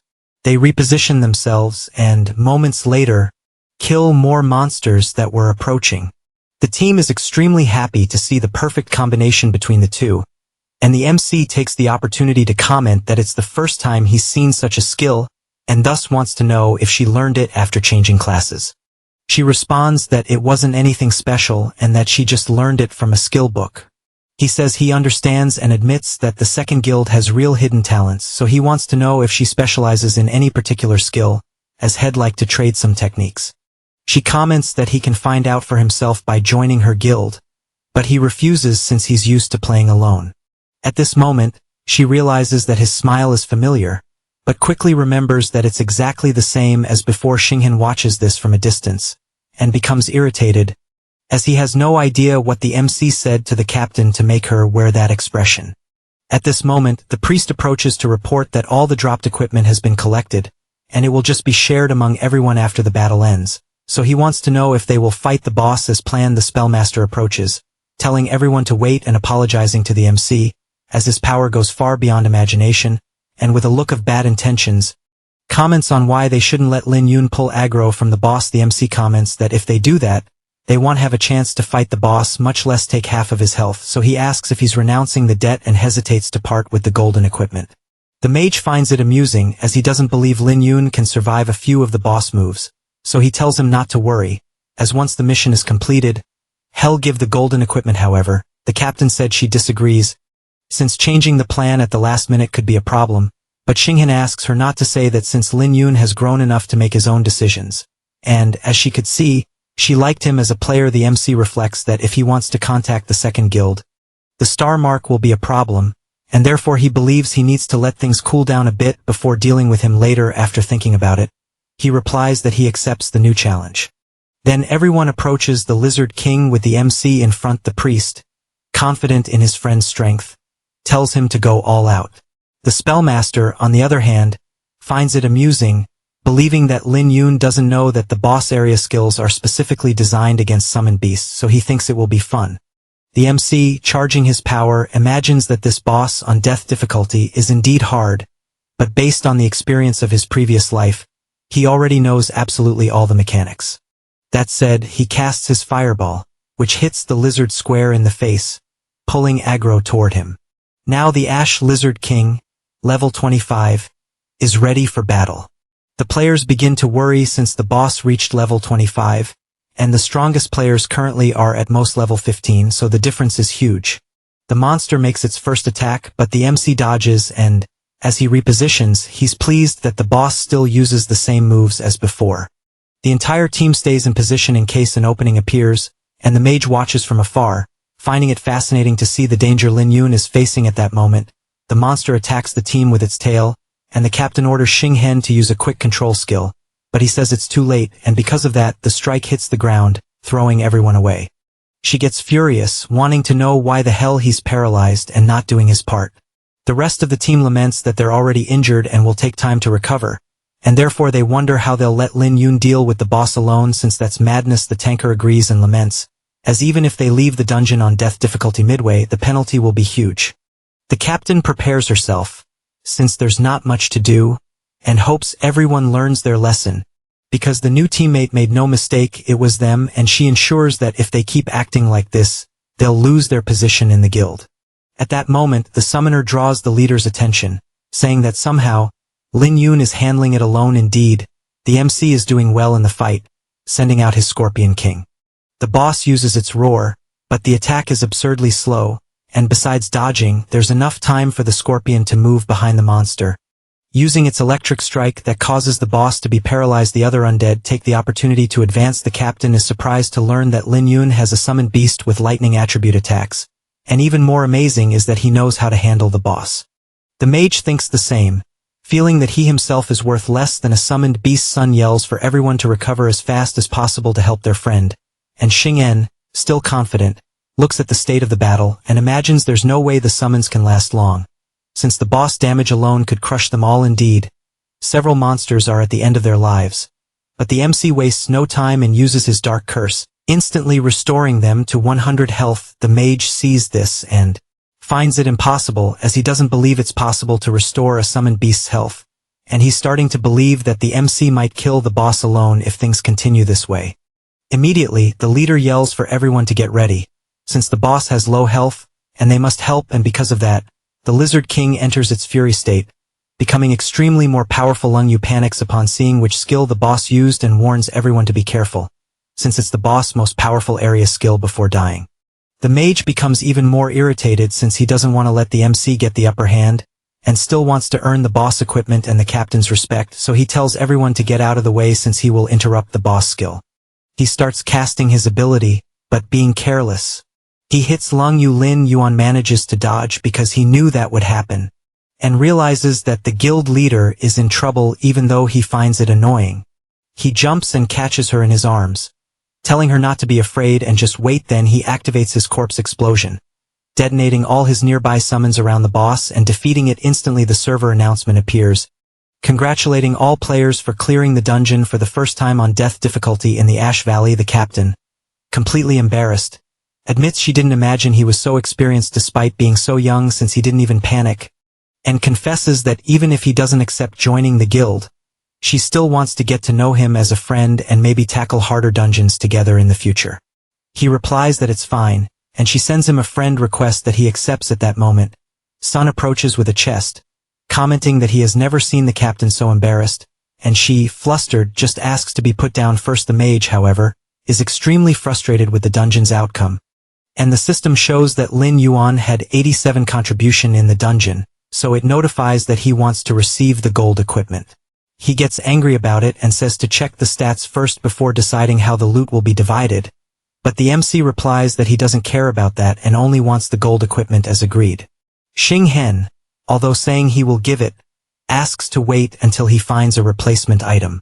Lin Yuan asks if he's trying not to pay his debt, and Lung Yu decides to intervene, saying that Xing Hen's equipment probably isn't suitable for him, and therefore asks the MC to choose any reward item before anyone else, and afterward, She will buy a proper equipment out of her own pocket. He says he agrees, but in truth, instead of equipment, he prefers to exchange techniques with masters of special skills. She says that's fine since he helped a lot in the victory of that dungeon, and informs him that she will ask the guild members if they are willing to trade. Then the MC heads toward the defeated boss, as he was almost forgetting, and begins using the dark summoning on the Lizard King's corpse. At that moment, a notification arrives informing that the 3 zombie kobolds were killed in the sewer. This notification startles him, and he can't believe his summons were killed since there are no players leveling up in that place, so he wonders if the Snake Master was responsible. He knows he should take this opportunity to meet him, so he runs toward the portal, while the priest shouts that he hasn't even taken any reward equipment yet. After reaching the sewer, he starts searching using his invisibility, and upon arriving where his summons were defeated, notices there are no signs of battle nearby, and that the undead were strangled to death, meaning the perpetrator is very skilled at it.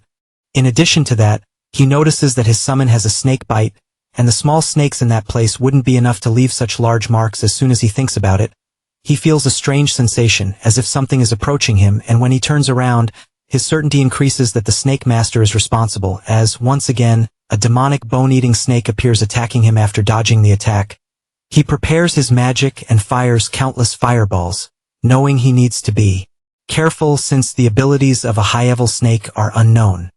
The monster starts destroying the ground and appears behind Linton, who manages to block the bite at the last moment by instinct. He summons his giant wolf, which charges into the attack, forcing the snake to retreat at that moment. MC does the same and imagines that the Snake Master is hiding in the dark while controlling his monsters, so he needs to find him first. Hardly thinking about it, and when he looks to the side, he discovers his opponent's location, and because of that, he runs at full speed and, equipping the Shadow Fist, unleashes a powerful attack toward the gate, but upon hitting, it doesn't have much effect. He reflects on this, and realizes that the door has traces left behind by him, so he knows that this is where the King Snake is. Amid these thoughts, 2 more snakes appear attacking, and he immediately activates his invisibility, leaving them confused since the target simply disappeared.